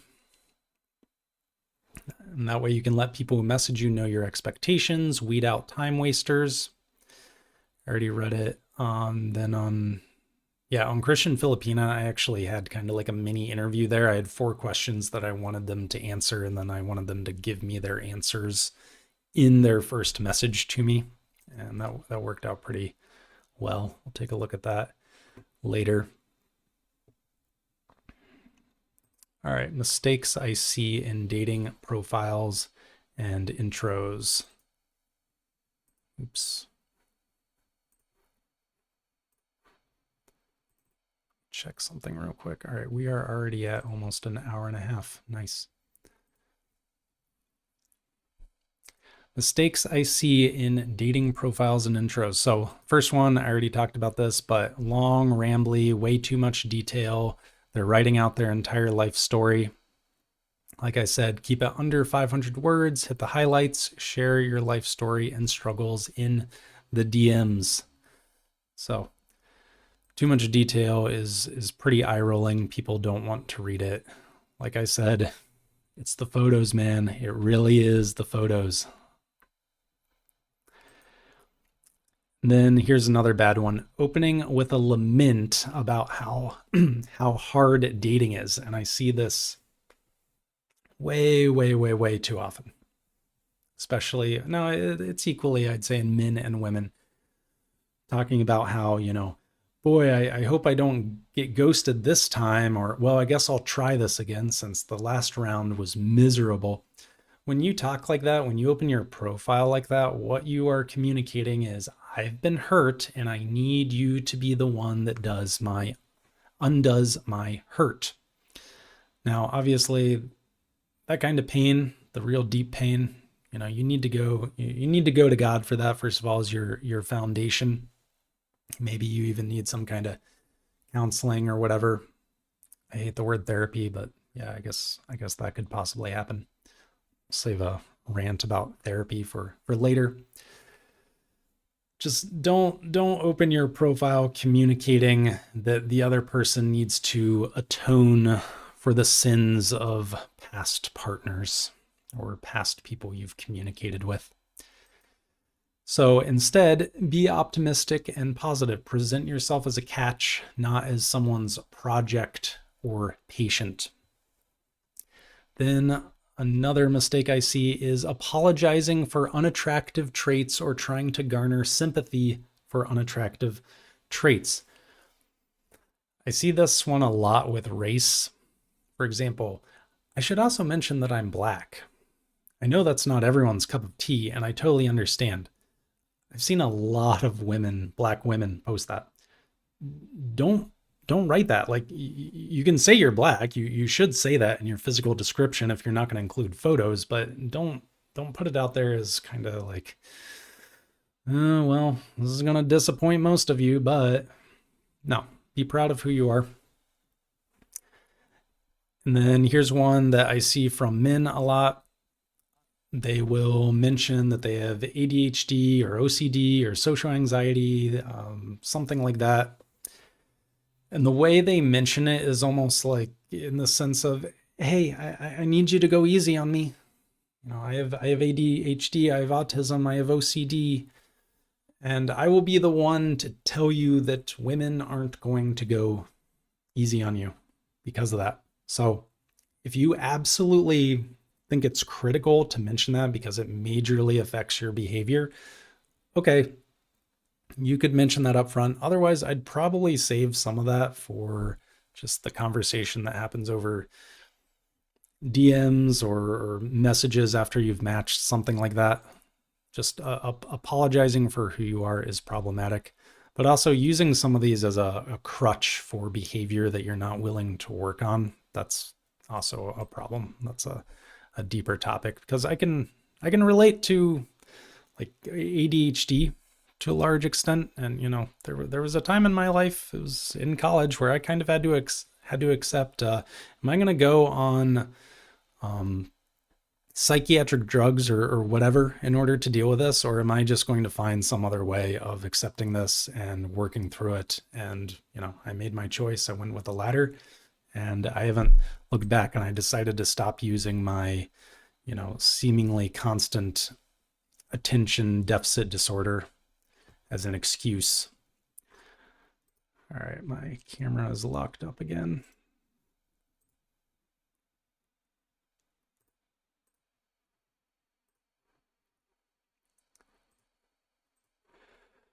Oops. All right. And then likewise for women, men are interested in fixing your trauma or atoning for the sins of men who hurt you. So be careful about when you talk about those things. All right, we have concluded the section on how to create a dating app profile. I think I'm going to stop streaming here and get some water. Okay, now let's get into how to use the different apps and sites. We will start with swipe-based apps. The most famous, of course, is Tinder. That's what really got the swipe-based app craze going. Swipe-based apps are much more popular now, especially among the youths. The older apps and the apps still used by older people a lot of times tend to still be search-based. So swipe-based, you're swiping on one profile at a time, left if you don't like it, right if you do like it, and they're perfect for our intellectually lazy, dopamine addicted generation because you only have to focus on one thing at a time. And each swipe you get to wonder, oh, am I going to match? And if you match, it's really fun. Whereas search-based apps, I like those better, not because I'm older, I'm 40, but just because you can go through so much volume. You can just move through them extremely quickly. As I'll talk about in a bit, you can filter through a huge database, direct message all the women in that remaining list very quickly, and then you're done. You just wait for the results. Whereas swipe-based apps, it's very linear. However many profiles you go through, let's say 1,000, you have to spend at least 5 seconds on each one. So, just do the math. It's always going to take this linear, there's always going to be this linear time investment. So for each of these sections, we're going to take a look at how you can acquire matches or how you can get into contact with the women or the men you're interested in. And then once you want to communicate or once you've matched, how does that work? And then I'm also going to talk about my personal experience with each one and give you some examples of conversations I had, which perhaps will be helpful to you. And perhaps you can use my experience, my results as a yardstick of sorts so that you can adjust your expectations. All right, so on most of these apps, or at least the ones that you're dedicated to, you definitely want to get good results out of them. I would recommend you get the premium version. So earlier I mentioned that if you want biggest bang for your buck in terms of the swipe apps, you would use Hinge and Upward. So I'd recommend you get the premium versions of those. And you don't have to spend tons of money. That's kind of a myth. But even if you're spending, let's say $40 to $60 a month, that's really not unless you're a broke college student or something. I mean, that's not a huge investment. Like if you're on your own and you have a job and you're not even willing to spend that, then, you have to ask, are you even really willing to date? Because once you do get matches, are you not going to go out to eat, or are you going to insist on super cheap dates? That's just not a good look. So I'm just not real impressed with these guys who go online and they're crying and complaining about having terrible results on apps, and they also refuse to spend a single penny. Like the world owes them matches without them having to spend any money. The app developers do have to make money. Again, this isn't a charity. Tying back in with the apps are just a conspiracy. They're just out to make money. Yeah, it's a business. It needs to make money. But there is a value to upgrading to premium.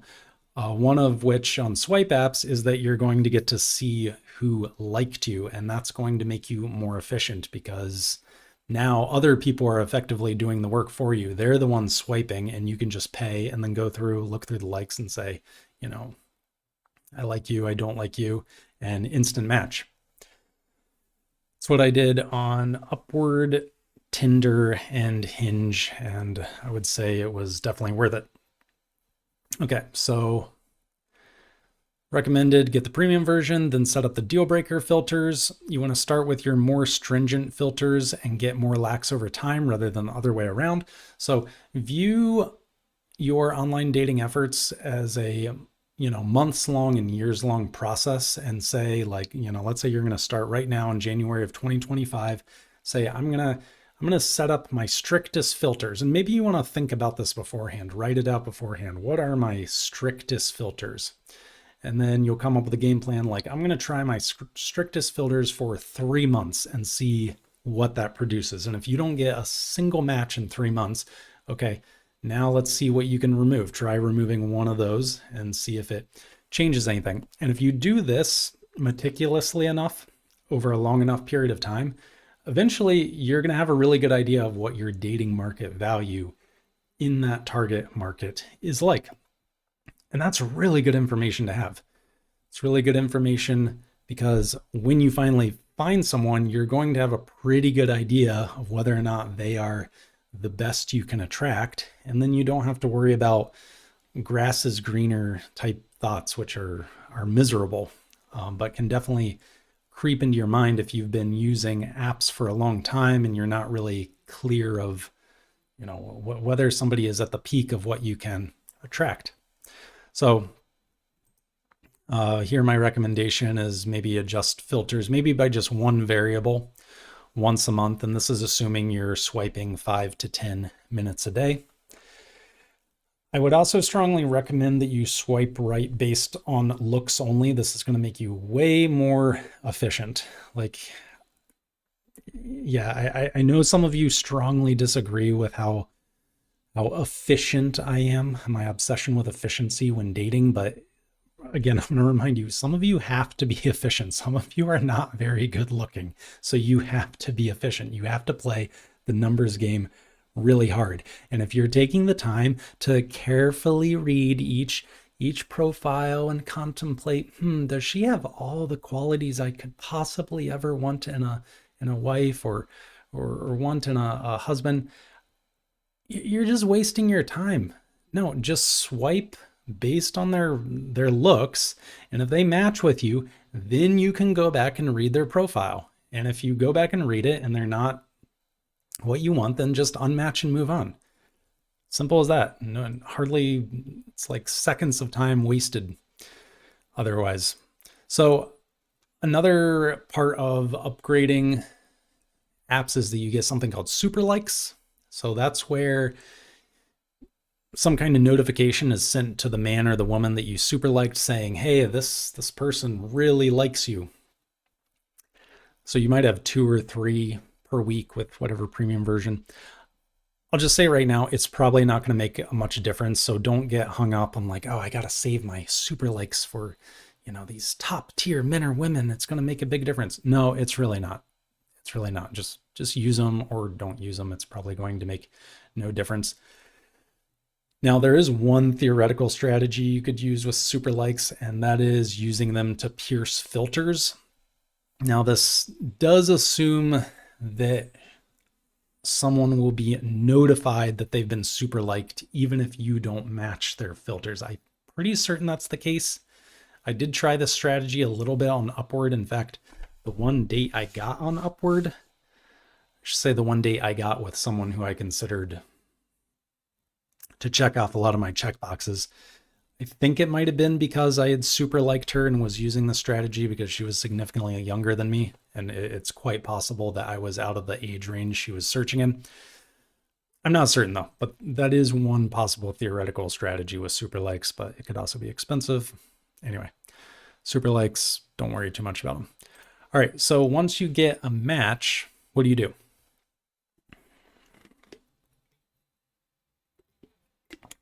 I am in the camp that believes you should keep the chit chat to a minimum and just get her off the app, which, by the way, I'm going to stop going back and forth saying his, her, man, woman. I'm just going to speak as though I'm mainly talking to men. Most of my advice is going to apply for women though. So keep the small talk to a minimum and just get her off the app. And I'm a more extreme case. I will offer to move to chat or text or even go on a date within like 3 or 4 messages. Whereas other people are like, no, I need a day or two. Okay, that's fine. I don't really think it's necessary in most cases, but if you insist, if you really don't like moving that fast, that's fine. But these people who are on apps for chatting with a match for weeks, that is inexcusable. That is ridiculous. Do not do that. You are just wasting your time and you are being wildly inefficient. So, yeah, and if she refuses to pursue next steps after, again, 2 or 3 days max, you need to walk away. And by the way, the next step can be a video call. It doesn't have to be going on a date, but you do need to verify their identity most of the time. The exception would be if you live really close and it's not a big deal to, drive 10 minutes to wherever you're going to meet. Like, okay, worst case scenario, they ghost you, you wasted a half hour or something. So if they refuse to pursue or to go with your next steps that you propose, which if you're a man, you should be leading things along. You should be saying like, hey, now I want to do this. Now I want to move to video call, etc. Just say, okay, I see. Well, I'm looking for a date, not a chat buddy. Wish you the best. The end.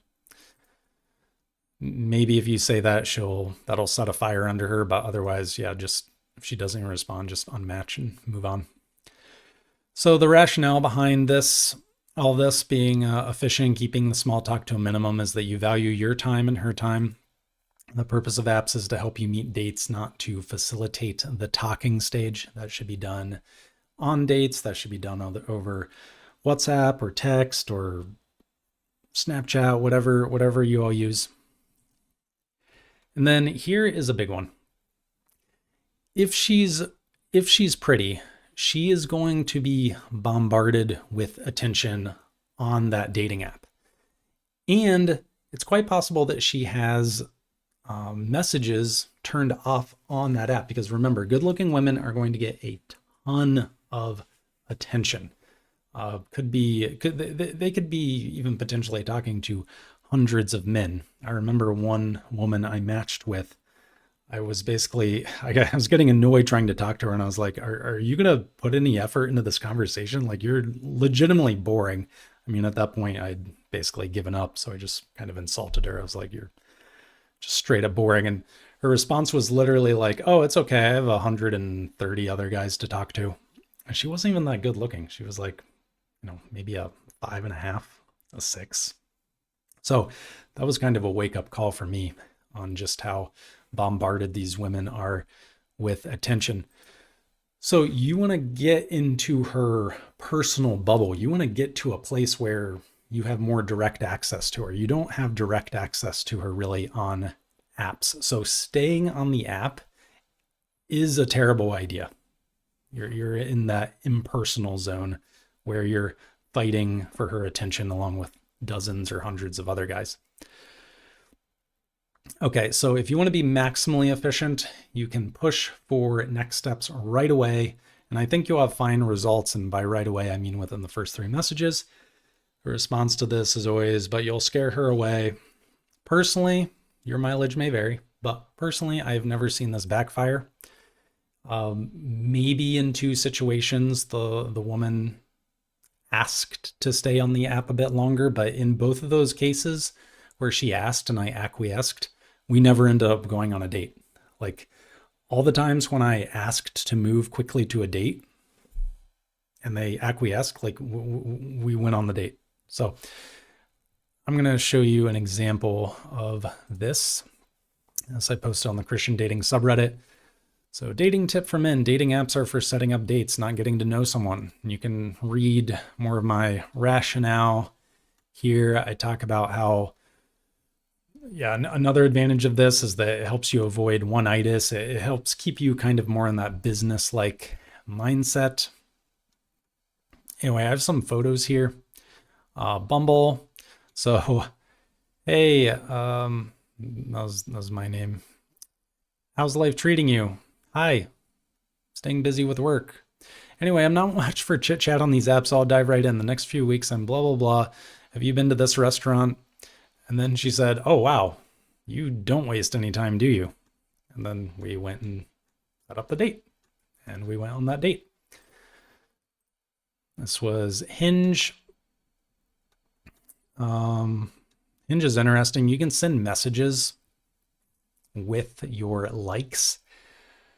I put in a lot of effort when I was initially using Hinge into sending these clever or funny, witty messages. And I was proud of some of them. Like I put in the effort of tying those messages in with her profile, all kinds of things. I sent some messages where I thought like, there is no way she could ignore this. This is such a great message, this little tie-in I have with her.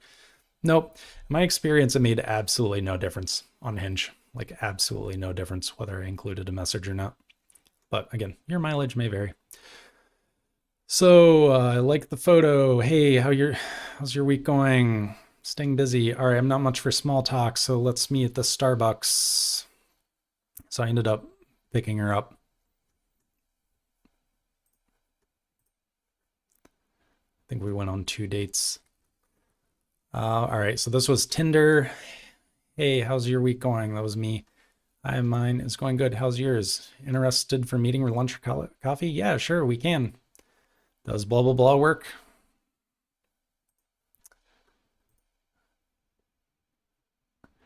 All right, and this is on Upward. How was your New Year's?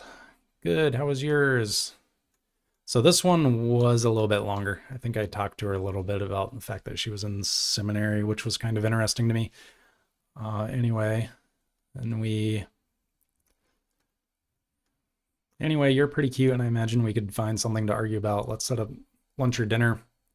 So this all happened within like 30 minutes of texting. That's the point. It wasn't over days. I ended up not meeting with her because the weather was bad, and then I had another, I don't know, just kind of lost interest in her. Don't worry, I closed out the conversation. I didn't ghost her, but yeah. Going back to here. All right, so if you want to be efficient, you can just go right in for the kill. Again, if you want to verify their identity, you can do a video call if you want. All right, so here's my personal experience on swipe apps from October 2023 to March 2024. I got dates through Upward, Tinder, Hinge, Bumble, and others. I was on quite a few. I probably tried out 10 apps total during that time period. And I was not using all these apps simultaneously during the time period. That's important to know. I know I'm presenting myself as Mr. Hardcore netcaster super fisherman, but I do have a certain amount of bandwidth. I'm a pretty busy dude. So like Tinder, I think I used it maybe 2 months out of that entire period. And it was the second month I decided to get premium. And that's when I started to get a lot more matches. And I'm glad I did, because my favorite recurring date, we'll call her, through that entire time period was actually a woman, a Korean woman I met on Tinder. She was really awesome. We went on a lot of hikes, hung out a lot. She was really cool. So Bumble, as I mentioned, was kind of miserable. Upward was the one I was on most consistently during that time. Hinge would have been second. And yeah, so I got matches at a rate of about, that's probably low, it's probably a little bit higher than 2, maybe it was 3 or 4 per month. So I'll give more of my experiences in another video, but I want to say overall, off of those types of apps, I probably got 10 to 15 dates across all the different methods I was using during that time period, including other sites, even Reddit.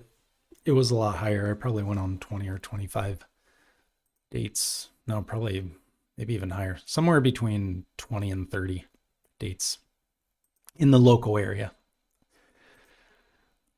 I'll also mention there was one woman in all those dates. There was only one woman who I would say strongly hit all of my major checkboxes and hit most of my minor checkboxes.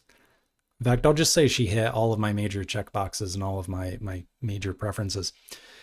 And she was actually someone I dated when I was visiting my family back in the Midwest, which is not surprising at all because where I live out in the Pacific Northwest, it's a lot more leftist and the population is a lot lower. If I was going to search longer and harder domestically, I probably would have had to have focused my efforts on the Midwest. Just the fields are much riper for harvest there, and there's more people who fit with my worldview. Population is a lot larger. So I met her over Upward. She was cool. She was 21 or 22, and we talked on the phone for probably somewhere between 6 and 9 hours across a few phone calls before we met in person. And I thought the date went pretty well, but I could tell she wasn't really into me. And yeah, sure enough, she didn't. Things fell off pretty quickly after that. It's also interesting. That was like the only date I've ever gone on where I wore my glasses. I normally wear my contacts on dates. So just a data point. Okay, so how to use search-based apps effectively. So again, I would recommend getting the premium version.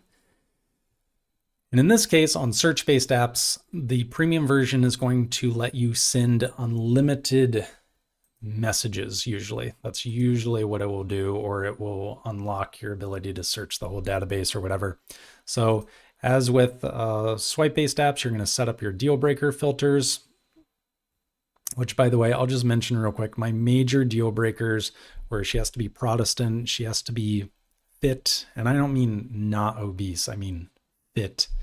She has to be willing to relocate.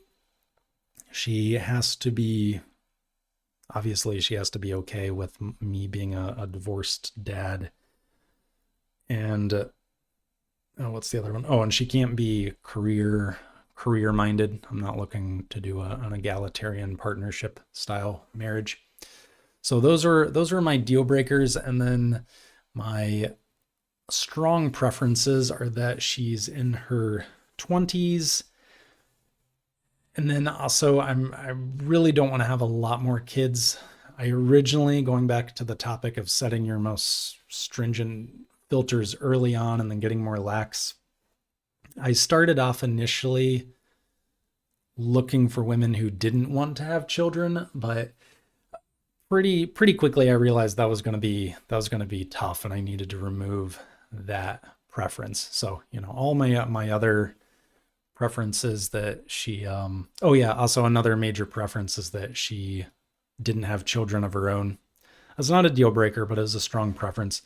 I kind of realized that there's a very low chance that me, a guy who's almost 40 with kids, is going to find a young, pretty, childless woman willing to relocate to me. I did find some, but it was either difficult or they weren't interested in me. And over time, it became clear, like, if I was going to find that in the United States, it was going to require a very, very large effort. So that's partly why I started to look overseas. There's just way more options, and my dating market value is higher in other countries. All right, so yes, set up your deal breaker filters, and then once you've filtered through, you're going to DM the same message basically to all women that remain. I don't recommend trying to send a custom message other than inserting their name, and you'll see examples in a little bit of how I did that. I would usually direct them to some part of my profile, or I'd say like, hey, you have a nice profile, check out mine.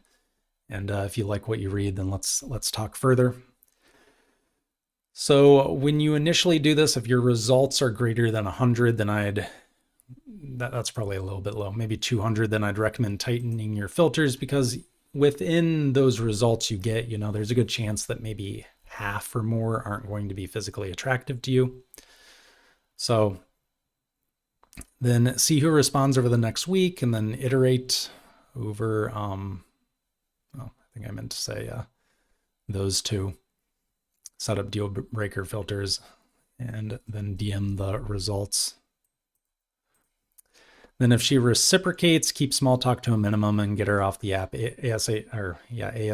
So I would, if I was talking to foreign women, for example, I would usually try to get them on WhatsApp or Messenger. So personal experience, the two most notable search based apps I used were CDFF, Christian Dating for Free, Christian Filipina.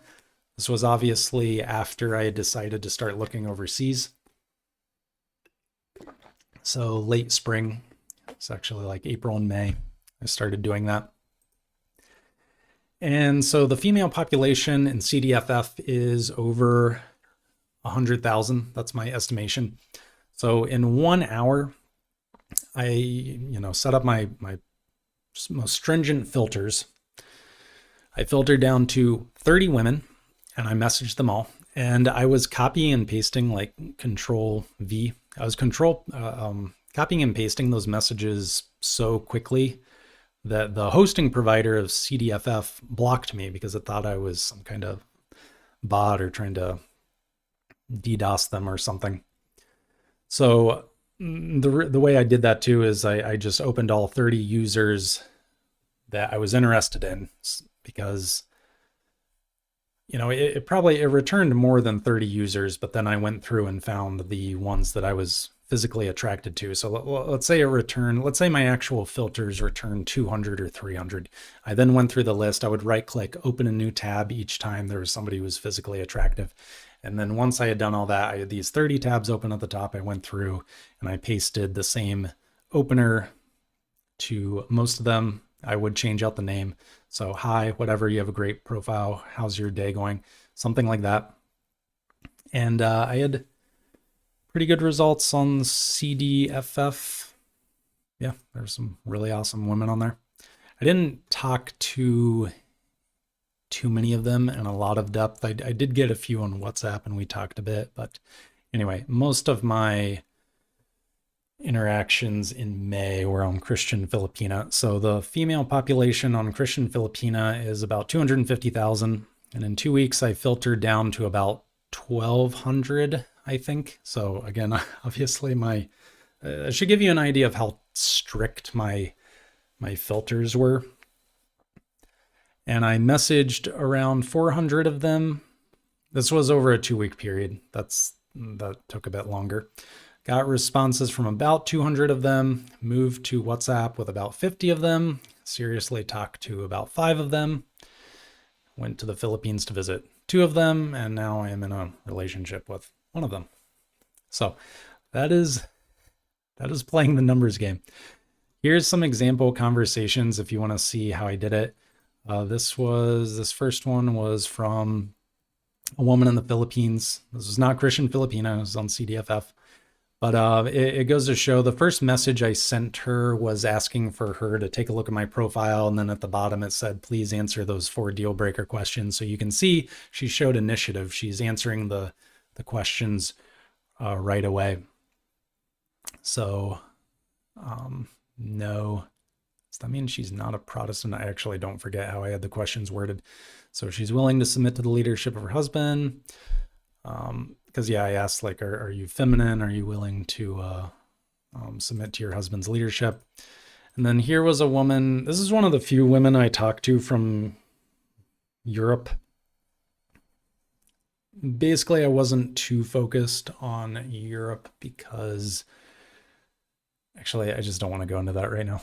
But I was open, I guess, to talking to some women from the Eastern European countries. But that's a big topic, why Europe is a bit more difficult to do overseas dating in.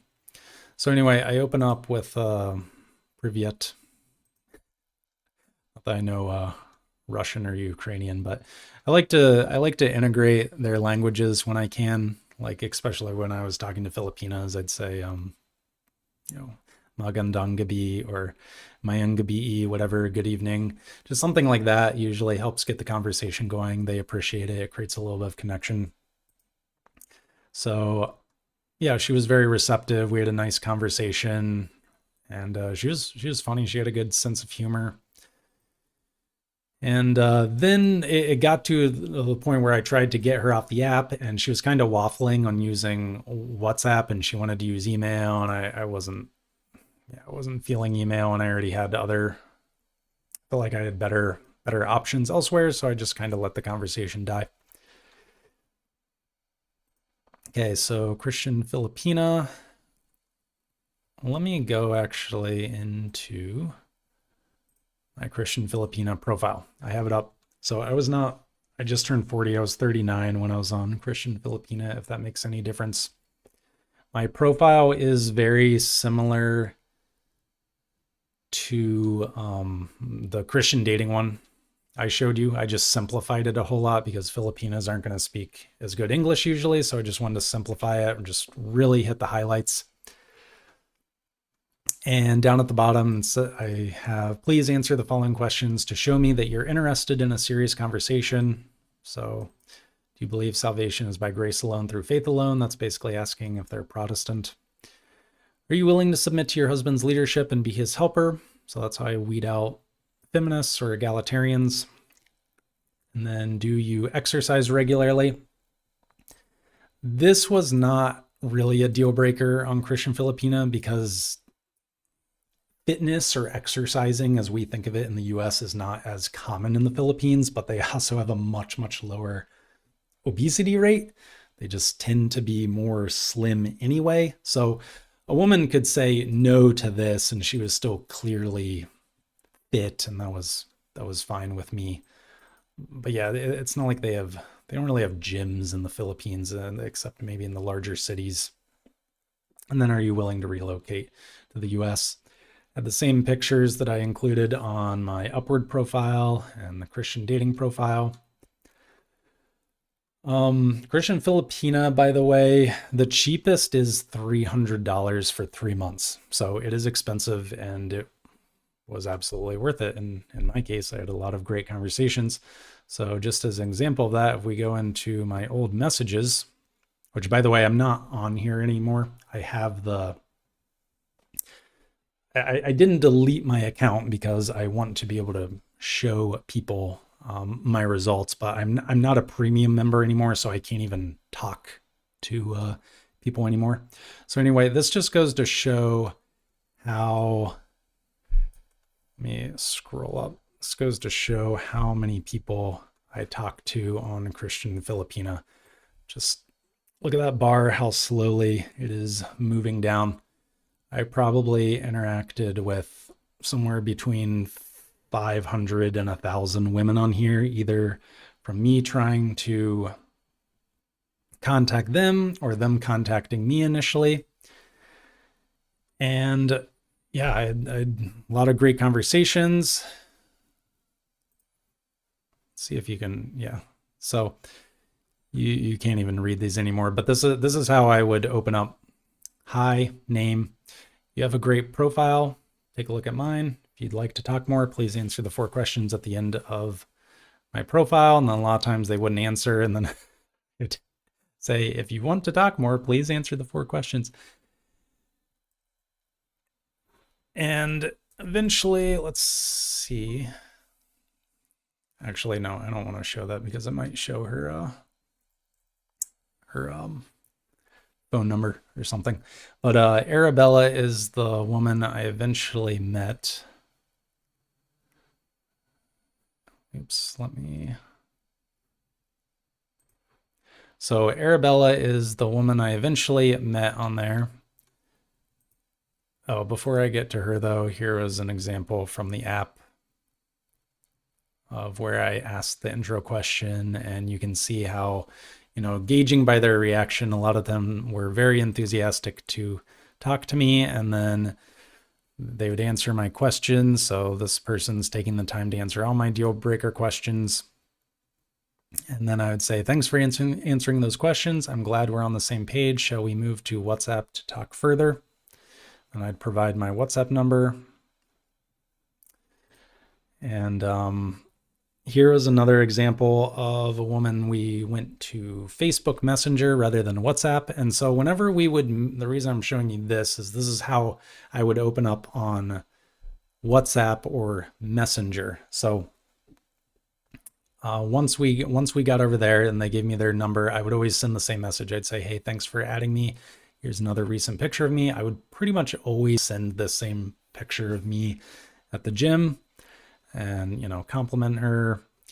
Are you currently in school or working? And then we would have a conversation, and you can see where I'm asking her some basic questions. And then I always, open it up to her. Do you have any questions for me? Because I'm trying to build trust.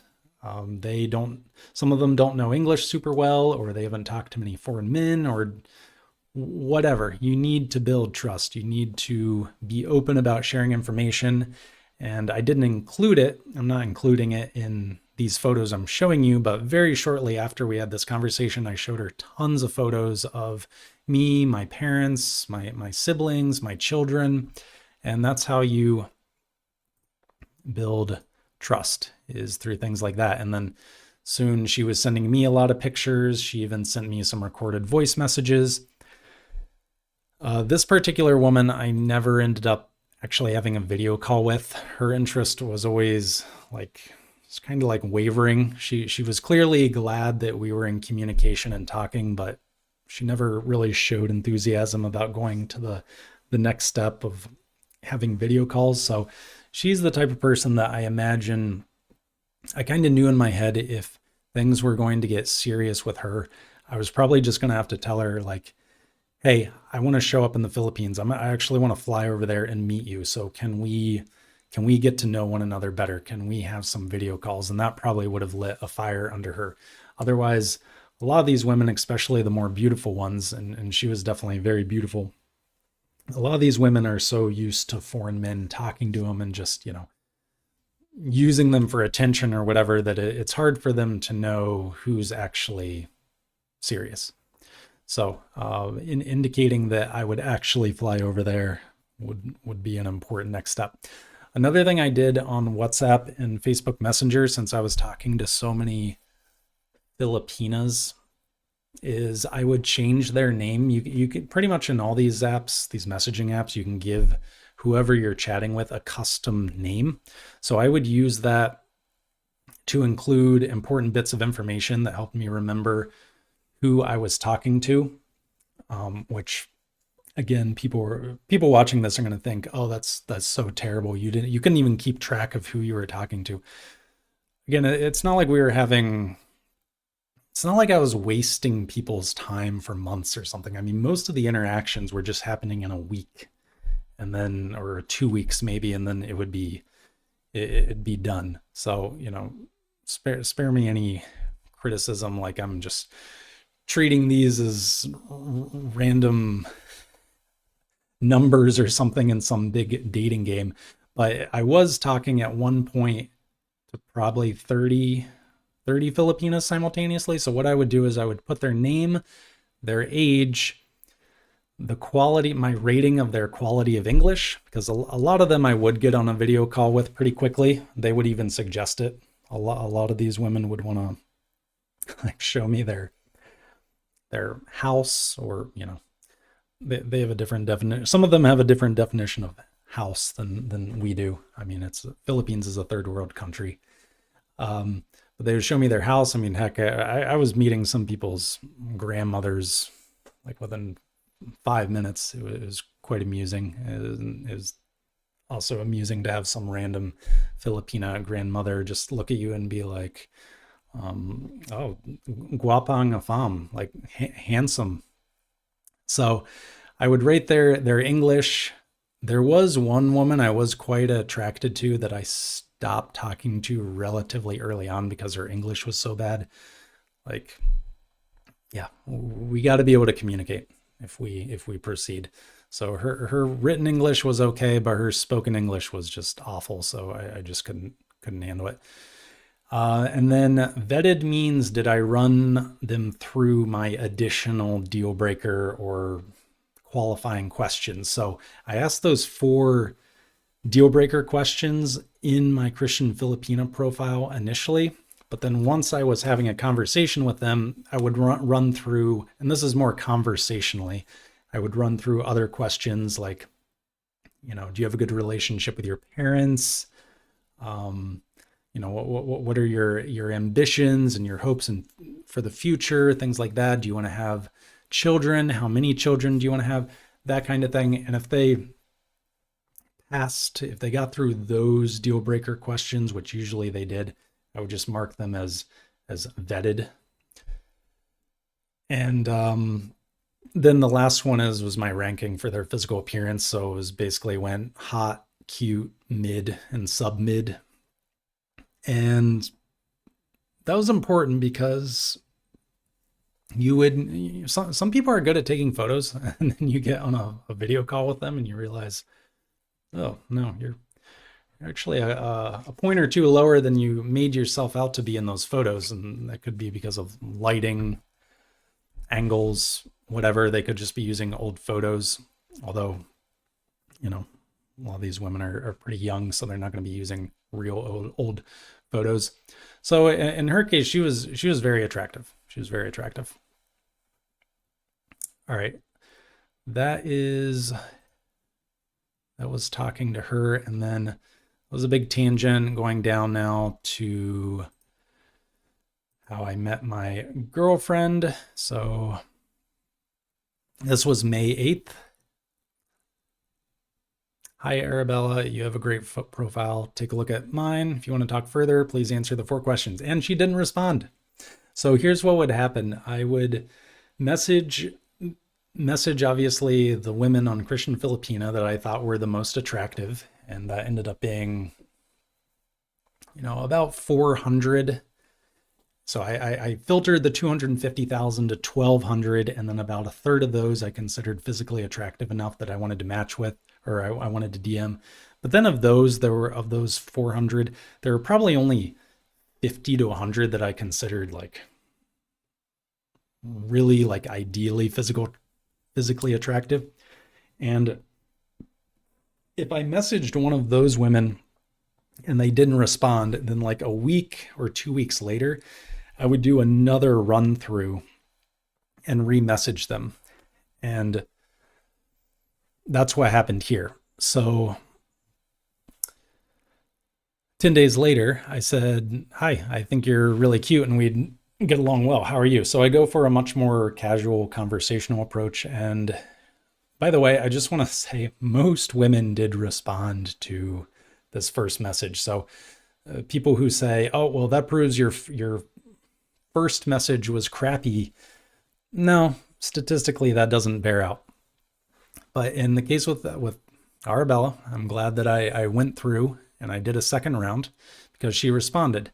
Before I show you what she responded with, though, I want to make this point.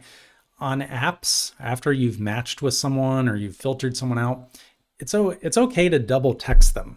Like once you're getting to know a woman and she clearly knows who you are and has the opportunity to accept your pursuit of her, if you're having to double text, triple text them, okay, then it's kind of cringy, embarrassing. You're overstepping your bounds or kind of making a fool out of yourself. Although even double texting, I don't think it's the end of the world. But if you're on an app, it doesn't matter. Who cares? Like she doesn't know you from Adam. So what? Just double text her. Show some initiative. And that's what happened. So she responded, hello, sorry, if I answer your 4 questions on your bio, I'm good, thank you.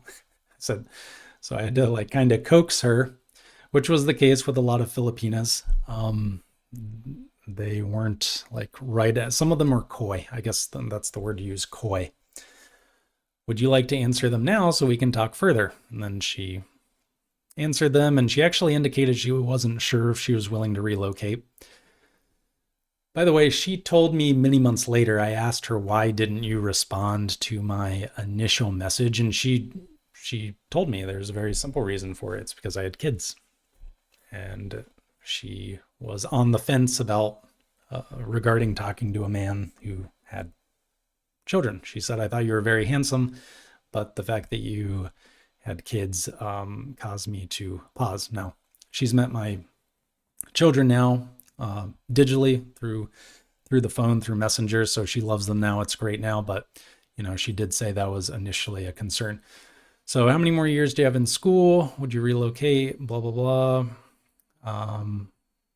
I said, yeah, I'm setting up my expectations right away. I'm letting her know, like, this is how I'm living my life. I would expect you to fit into that. We would say, establishing the frame.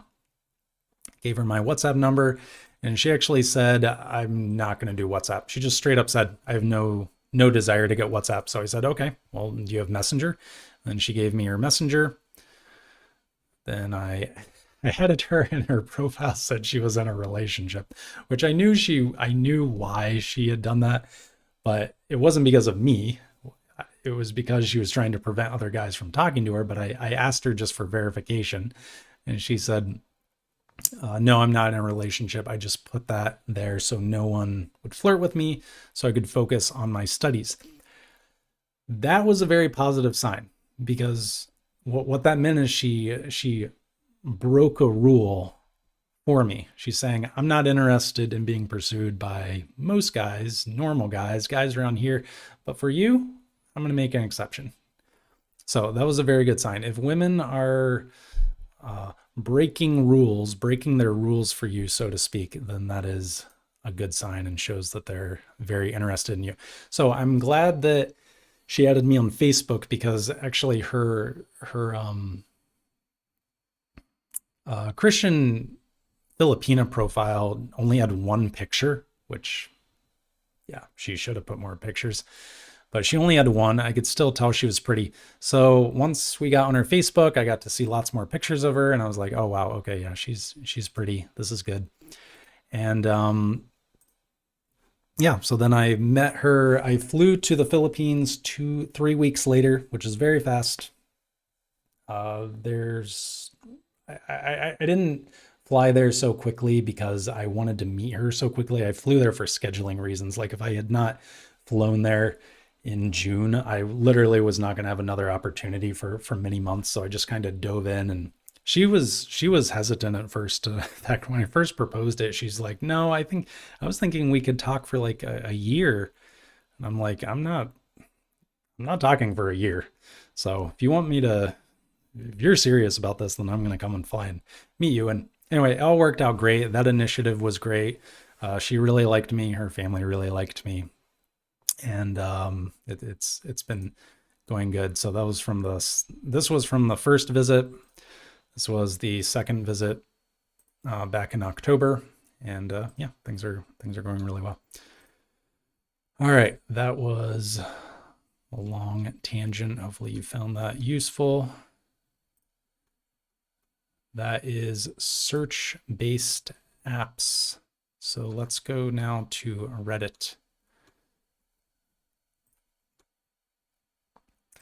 Reddit, believe it or not, is pretty awesome, or at least the Christian dating subreddit is pretty awesome. If you're not a Christian, I don't recommend you go there. I don't recommend you waste women's time there pretending to be a Christian.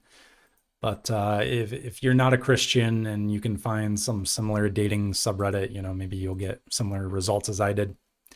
I already showed you my Christian dating profile. And what you'll do is you'll post an intro. So it has to have a certain title format. It has to include certain information about yourself. Nice thing about the Christian dating subreddit is that you are required to either post photos of yourself or provide a physical description. So you can't just be this vague, person who exists, disembodied spirit. Like you have a body, you have to give us some information about that body. And if you're a man, I would recommend you definitely include photos. If you're a woman, I'd recommend still including photos, but at least say that you'll share photos with whoever messages you with their photos. So you should have that next step section at the end of your profile where you say that you expect photos to be sent immediately. And then if you just want to go in and search, you can go into the subreddit, search by the introduction flare. There's a link to it if you want. Then go through the list, open up tabs or bookmark all the people you're interested in. And then I would do like the same mass message where you just point people to your Facebook, your Instagram, your Christian dating profile, like something like that. Send them information about who you are. Don't open up with a, hey, what's up? That's lazy. Just cut to the chase, show them who you are so they can decide whether they want to continue a conversation and you don't waste your time and hers. Okay, so that's exactly what I did. I would just say, hey, I saw your intro on Our Christian Dating. Here's mine. I'll show you an example in a moment. And then if a person DMs you or responds to your DM, make sure that you do get clear face and full body photos, and then move to a video call as soon as you can. Get on WhatsApp, Facebook, like something. You got to do something to get away from Reddit and get them verified. All right, so I'll do these example conversations first. So here's exactly what I would do. Saw your post in Our Christian Dating. Here's me. And then I would link to the exact page I already showed you all. And then here she responds with, hi there, thanks for reaching out. I read it and they're truly fascinating. I love the way you write. So she obviously enjoyed what she saw. And say, thanks for the kind words. You have a nicely written profile. Happy to talk more, but first, can you share some photos of yourself and answer these questions? So she didn't put any photos of herself in Our Christian Dating intro. So that's why I asked for them. Then I ran her through my deal breaker questions, and then she posted photos of herself. She was very pretty. I talked to 3 or 4 women on Our Christian Dating that were just awesome. Like I felt like I was spoiled for incredible options. Talking to women from Indonesia, Singapore, Brazil, Philippines. I talked to a Filipino woman who was just really classy, really good looking. She ended up inspiring me to get on Christian Filipina because she was a single mom, and based on our discussion, I could tell there was some uncertainty about whether she actually had full custody or whatever it might be called in the Philippines. So it kind of inspired me, though. I was like, all right, well, gosh, she's amazing. I want to talk to more Filipinas. So then I got on Christian Filipina, and the rest is history. All right, so she responded to my questions, and I said, thanks for answering those questions. Seems like we're on the same page. Except I said, I need you to be aware that you are going to need to relocate to me. So again, I'm setting expectations. I'm establishing frame. I also said I asked for better pictures because I said it's a bit hard to see your face. I could tell she was pretty, but still it was hard to see her face. And then, I said, I like the way you look. And then she asked me some questions, so I started to answer those. And that's important to do. You ask questions, and then you specifically say, do you have any questions to ask me if she doesn't ask you on her own? You want to make it bi-directional, not just a one-way interview. All right, personal experience. So I had a fantastic time on the subreddit. There are a lot of beautiful, godly women. And since most of the women I was talking to, at least most of I did talk to domestic women, but the women that were really checking off my checkboxes the hardest tended to be overseas. So that was part of what motivated me to start looking overseas. Though I did talk to some good American women as well, and a couple women in Europe. All right, so the Christian Dating Discord server will make this quicker. As I mentioned, you have to be verified to use that server to get into the part where you can post an intro. That's good. It kind of weeds out the riffraff. You'll fill out your roles, and then there's something called a quick match function. Currently, you have to use this profile search, but honestly, you can go in, chat, get involved, fool around, post memes, people go in there and game. There's a lot of great chats in there. There's also a lot of people that have had a bad experience in there because I think they were expecting it to be this utopia or oasis of singles who they found attractive, and it's not. I'll keep going back to that earlier iron rule of dating. You have to vet no matter where you go. So the mods in the Discord server, they do a really good job of banning people who are like OnlyFans models or scammers or whatever, just being weird, gross, stupid, annoying, harassing. But still, we're online. We're in an anonymous environment, so you have to be mindful of that. So once you find someone, once you browse through all the intros and find someone, I would say link them to like a intro you have on the Christian dating subreddit, or again to your Instagram, whatever, or just include a bunch of photos in that initial DM. You know, again, give them the info they need to make a decision about whether they want to keep talking to you, and that's going to have to involve photos. They need to know what you look like.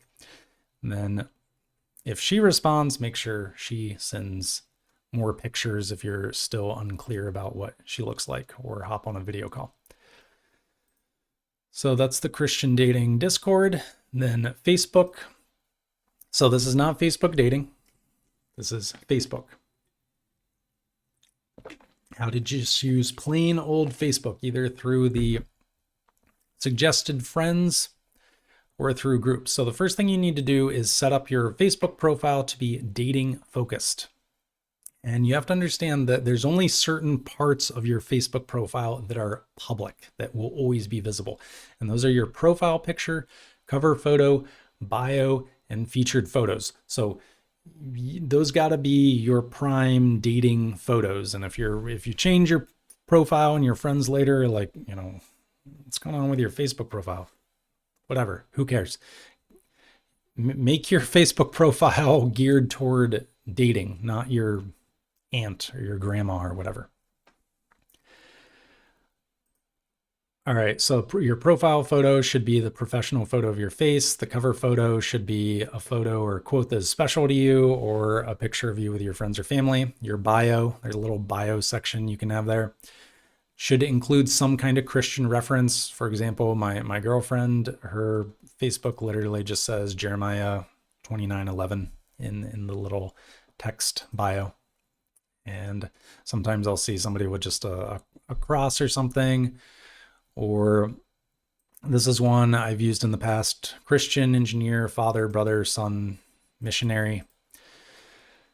This is my current one: the good in me is God in me. So something to indicate, and also I think that's my Instagram as well, one of those. Something to indicate that what you're about, what makes you tick. And if you're a Christian, that should be what makes you tick. And then you can also specify your university you went to, the company you work at, and that's where you can advertise that you're educated or you have a great job. Your lives in section, I would just include a nearby large city if you don't want to state your specific town. That's fine. And then social media, you can link to your Instagram, LinkedIn, whatever helps show off who you are. So in my case, my LinkedIn is actually my most significant social media profile by far. So I have that in there. And then feature photos, those are going to be the other types of photos that would normally appear in a dating profile. All right, so how to find women. So this section only covers how to find the men or women you want to date. The next section discusses how to actually contact them. So the first way you can find them is through groups. Gosh, do I need to read through all this? So I think I already went over some of the search for Christian singles. Here's a point I'll mention. So once you get accepted into one of these Christian singles dating groups, there's 3 ways you can use them. First of all, you can post an intro and then contact those who react or comment on your intro that you find attractive. You can also just scroll through recent postings and see who you find attractive and try to add them as friends. That can be very tedious though, depending on the size of the group, and there's usually not really a way to filter by those types of posts. Now, this is a big one. You can look at the group members. So go through the group members and just right click on the women you find attractive, open up a new. Actually, no, I guess you wouldn't do that on Facebook. I guess you would just add them as friends right there. That's what I would recommend, because otherwise they're not going to get your messages. It's going to go into some kind of spam filter. And let's see. For this first use case, yeah, you're going to post an intro like you would have on Christian dating or whatever. All right.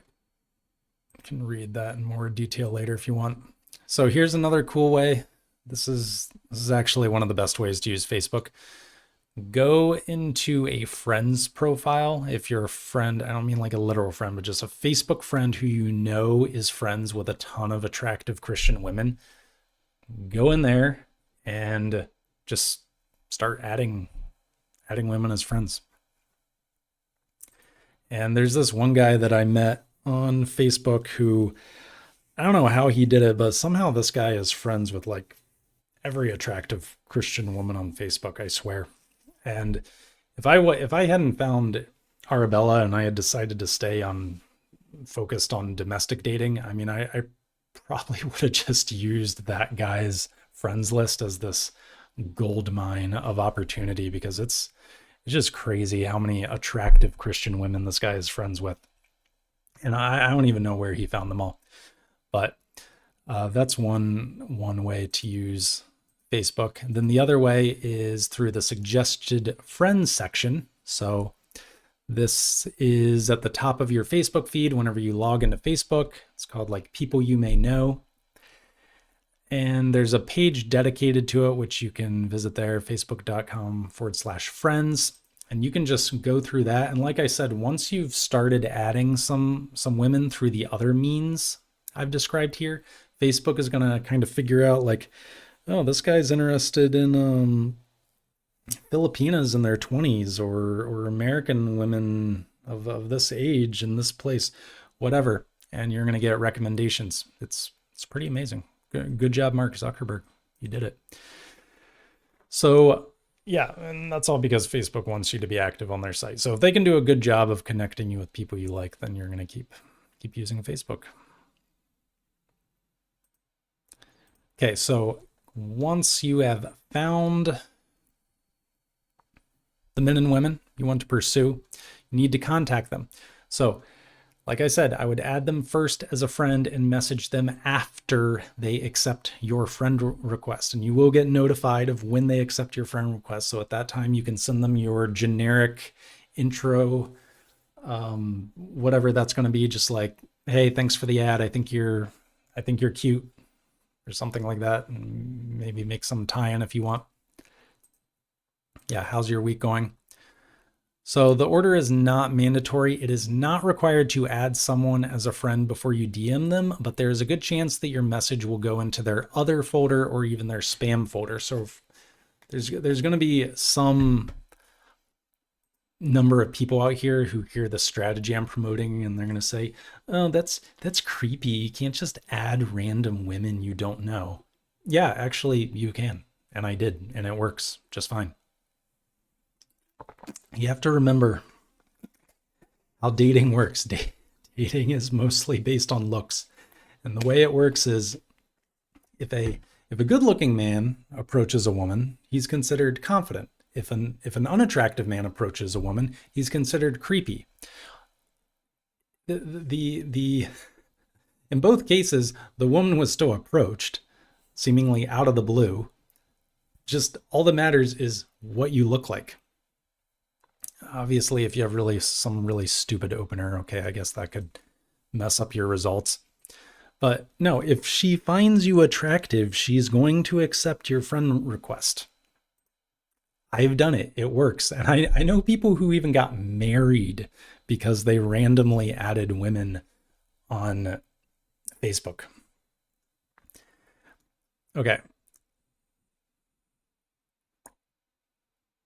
So yeah, the other concern, if you just start indiscriminately messaging a ton of women on Facebook without adding them first and becoming friends with them first is that I think Facebook is eventually going to identify you as a spammer. So that's why I would really not recommend going that route. Just add them as friends. I'm just going to boil it down to that. Okay, so here is an example conversation, example opener. I think this woman was a Filipina. Hey, you're really cute. How are you? That's it. That was my opener after she added me. And then she was basically like 3-word answers. We actually did end up having a decent conversation once she kind of warmed up to me. Again, Filipinas can be very, very shy at first. My girlfriend is a good example of that. Very, very shy at first. In fact, all right, I'm going down on a little rabbit trail here. A lot of Filipinos don't even want to video call initially because they're too shy, or when you do video call for the first time, they won't look at the camera. Yeah, they'll just want to have you look off in the distance and they'll talk to you. You have to learn to distinguish between legitimate shyness, but she's interested in you, versus just she's actually not interested in you. So that is something to keep in mind. In the US, we tend to think, oh, somebody's acting shy. All right, they're just not interested. That's not the case with some foreign women. All right. So yeah, we had a conversation, but I could tell she wasn't really feeling it, or I found her boring or something. So kind of let that die out. That is Facebook. Instagram. I already talked about Instagram. I'm just going to say you can follow a lot of the Facebook rules I already gave. It's very similar. Make sure that you're mentioning your faith in your profile. Maybe something about your location. So an example would be like cross emoji, Bible verse, what you do for a living. I'm not a former U.S. Marine. I'm just purely making up an example. I don't live in Dallas, Texas. That's just an example. Obviously, the profile photo should be a good professional photo of your face. And as I said earlier, Instagram has really cracked down on the ability to start DMs with people that you don't know. You generally have to follow, and then they have to follow you back, which I don't feel like you're going to get as good results as over Facebook, but your mileage may vary. So you can try that if you want. All right, let's do the Q&A. We are almost done. Let's see what we're at here. Okay. All right, so Q&A, first question. Wow, this is a lot of work. Do I really have to do all this? Or I'll get similar comments like, this is so stupid, this is pathetic that you have to do all this. If this is what dating entails, then I don't want to date. Yeah, that's a decision you have to make for yourself. How important is it to you that you get a certain amount of your checkboxes checked off? How important is it to you that you find a relationship? So, in my case, my check boxes are so important to me that I have no qualms at all flying to the other side of the globe. In fact, I think it's cool that my girlfriend lives in the Philippines. I don't consider that a downside at all. I love traveling. I love learning about new cultures. I consider it to be an adventure going to see her. It takes like 35 or 40 hours door to door, just one way. It's wild. It's a trip. It's also a bit expensive. So, being international dating is not for everyone. Obviously, I'm an extreme case, but the point is, every person has to ask themselves what they really want. And if you follow my method, especially with dating apps, where you start with your strictest filters, and then over the months move down to more and more lax filters, you are going to gain a really good sense of what your dating market value is. And that's very good information to have. I cannot overstate that. I see so many posts on various dating subreddits that I'm involved in where the person is basically trying to gauge the feasibility of their dating goals. And I have to explain to them there's two elements there. It's not just who you are, it's also what you're looking for. And until you've gone out there and done some testing, done some exploring on your own, it's very difficult to know confidently what your peak is so that you can know whether you've settled or not. Because some people just, they're terrified of the idea of settling. Well, if you know that a particular person is really matched with you in terms of dating market value in your dating market, then you can comfortably go into a long-term relationship without worrying about whether you settled. That's the best you're going to do. And I'll give you a story. I was at a work conference many years ago, and I had just, this was at the start of my first marriage, and I was talking to another guy that was married, and I asked him, we had been talking about his relationship and the woman he had met at college and dated and married, and I said, so why did you pick her? And his response was very simply, because I knew I couldn't do any better. And I was so taken aback at the time. I was like, that's kind of pessimistic and lame. That you're really going to boil it down to because I couldn't do any better. And yet now, having gone through all that I've gone through in life and dating as much as I have dated, I really respect that guy. That is right on the money. That's a good place to be. If you can confidently say to yourself, I know I've done my best now. I just don't have to worry about it anymore. I never have to have this nagging doubt in the back of my head. Could I have done better? Did I settle? And then what I've found is that people who perpetually complain about being single oftentimes refuse to cast a wide net. They take offense, at least subconsciously, to the idea of finding a partner who adds a lot of value to their life might require significant effort. So part of this complaint comes out of arrogance. Like, why should I have to work that hard to find a spouse who adds value?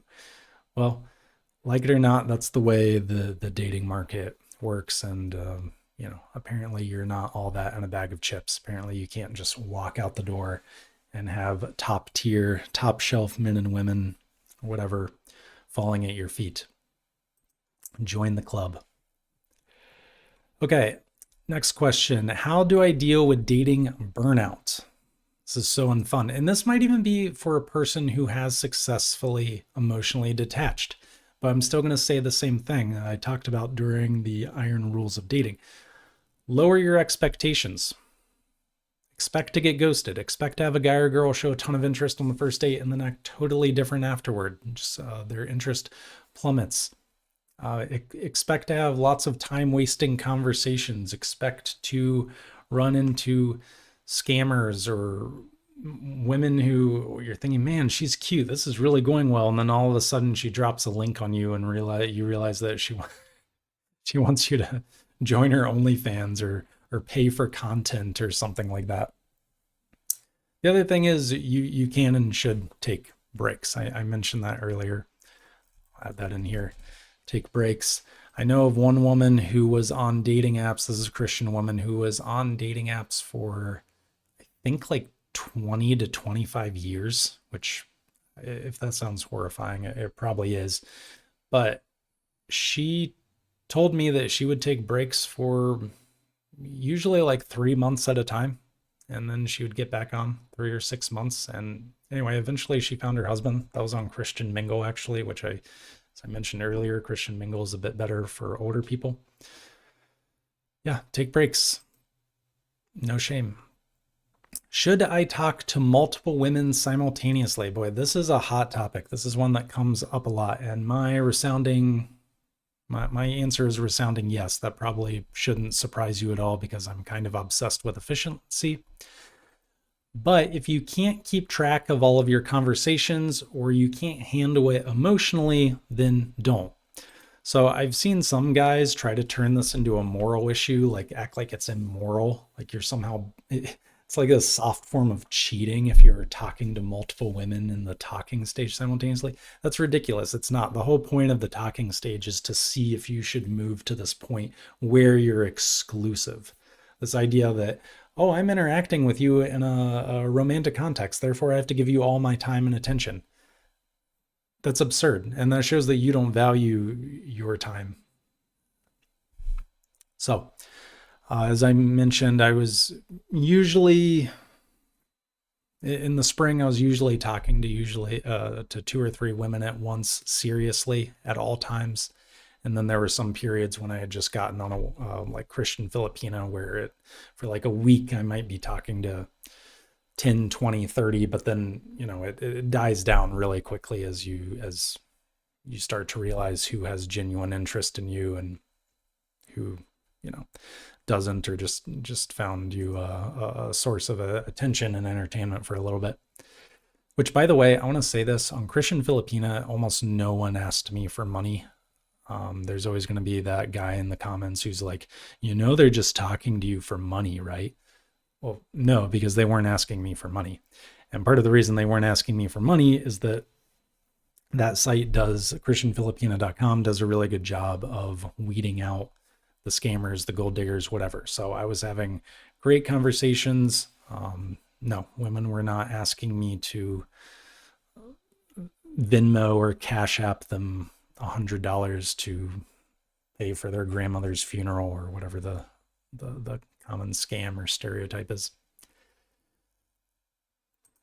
Okay, how do I know if a dating app profile is a fake or a scammer? It's not that hard. Generally, and this is across most apps, they're pretty much always going to be pretty or handsome, obviously. A lot of times there's some kind of social links in their profile, and if you follow them, it might eventually lead to an OnlyFans or something like that. Their profile will usually have little contents, like little text.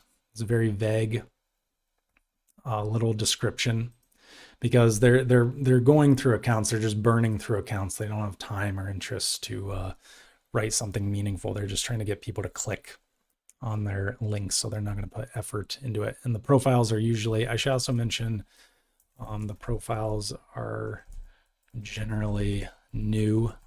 So on some apps and some platforms, you can't tell how new they are, but like on Reddit, you can see how old a profile is, and if it's very new, has very low karma, that's a red flag. They'll also times not be from your area at all. So on Tinder, for example, I saw tons of profiles that were obviously scammers from women that would say like 3,000 miles away. So they were using Tinder Passport or something like that. Okay, can I double text women, follow up with women that didn't reciprocate previously? I already went over this. Yes, this is so low effort that there's no harm, and I would just mix up the way you present the messages. So don't be the idiot who keeps writing hello, hello, or what's up, or hey, hey, hey. If that's how you're double and triple texting, you're an idiot. Just stop. That's not going to work. I already went over some of those counterpoints. Why am I not getting any matches? So if you're swiping 5 to 10 minutes a day for months and have no matches, you're probably either in a low population area or you're not physically attractive to the women that you find attractive. Not really any way to beat around the bush there. Again, I have a video on this channel called Why You Are Single that covers this in a lot more depth. Why is she not responding even though we matched? We have so much in common. We had such a good initial conversation, etc. So this is going back to the frustration that anyone who's been on online dating, online apps has experienced. And part of the reason we get frustrated with them very quickly. But here's the actual answer. It's because she's talking to lots of other guys and they are more appealing than you. It's really that simple. I know it can seem baffling. Same thing. If you're a woman and you go on a date with a guy and he's handsome, he's charming, he's tall, he's stable, has a good job, charismatic, just great conversation, love it. Definitely want to move to a second date. And then that's it. You never hear from him again, or he just gives you really dull texts after that. Even though the date went well, he's talking to other women and he likes them more than you. I don't know what else to say. So less likely, she might also be taking a break from the app, but if she isn't responding for days, then obviously she is not interested. All right. If you have any other questions, drop them down in the comments. And then lastly, if you want to see my free dating strategy guide and self-improvement guide, that is down in the description. If you want dating coaching from me, like for example, when I mentioned earlier about those dating feasibility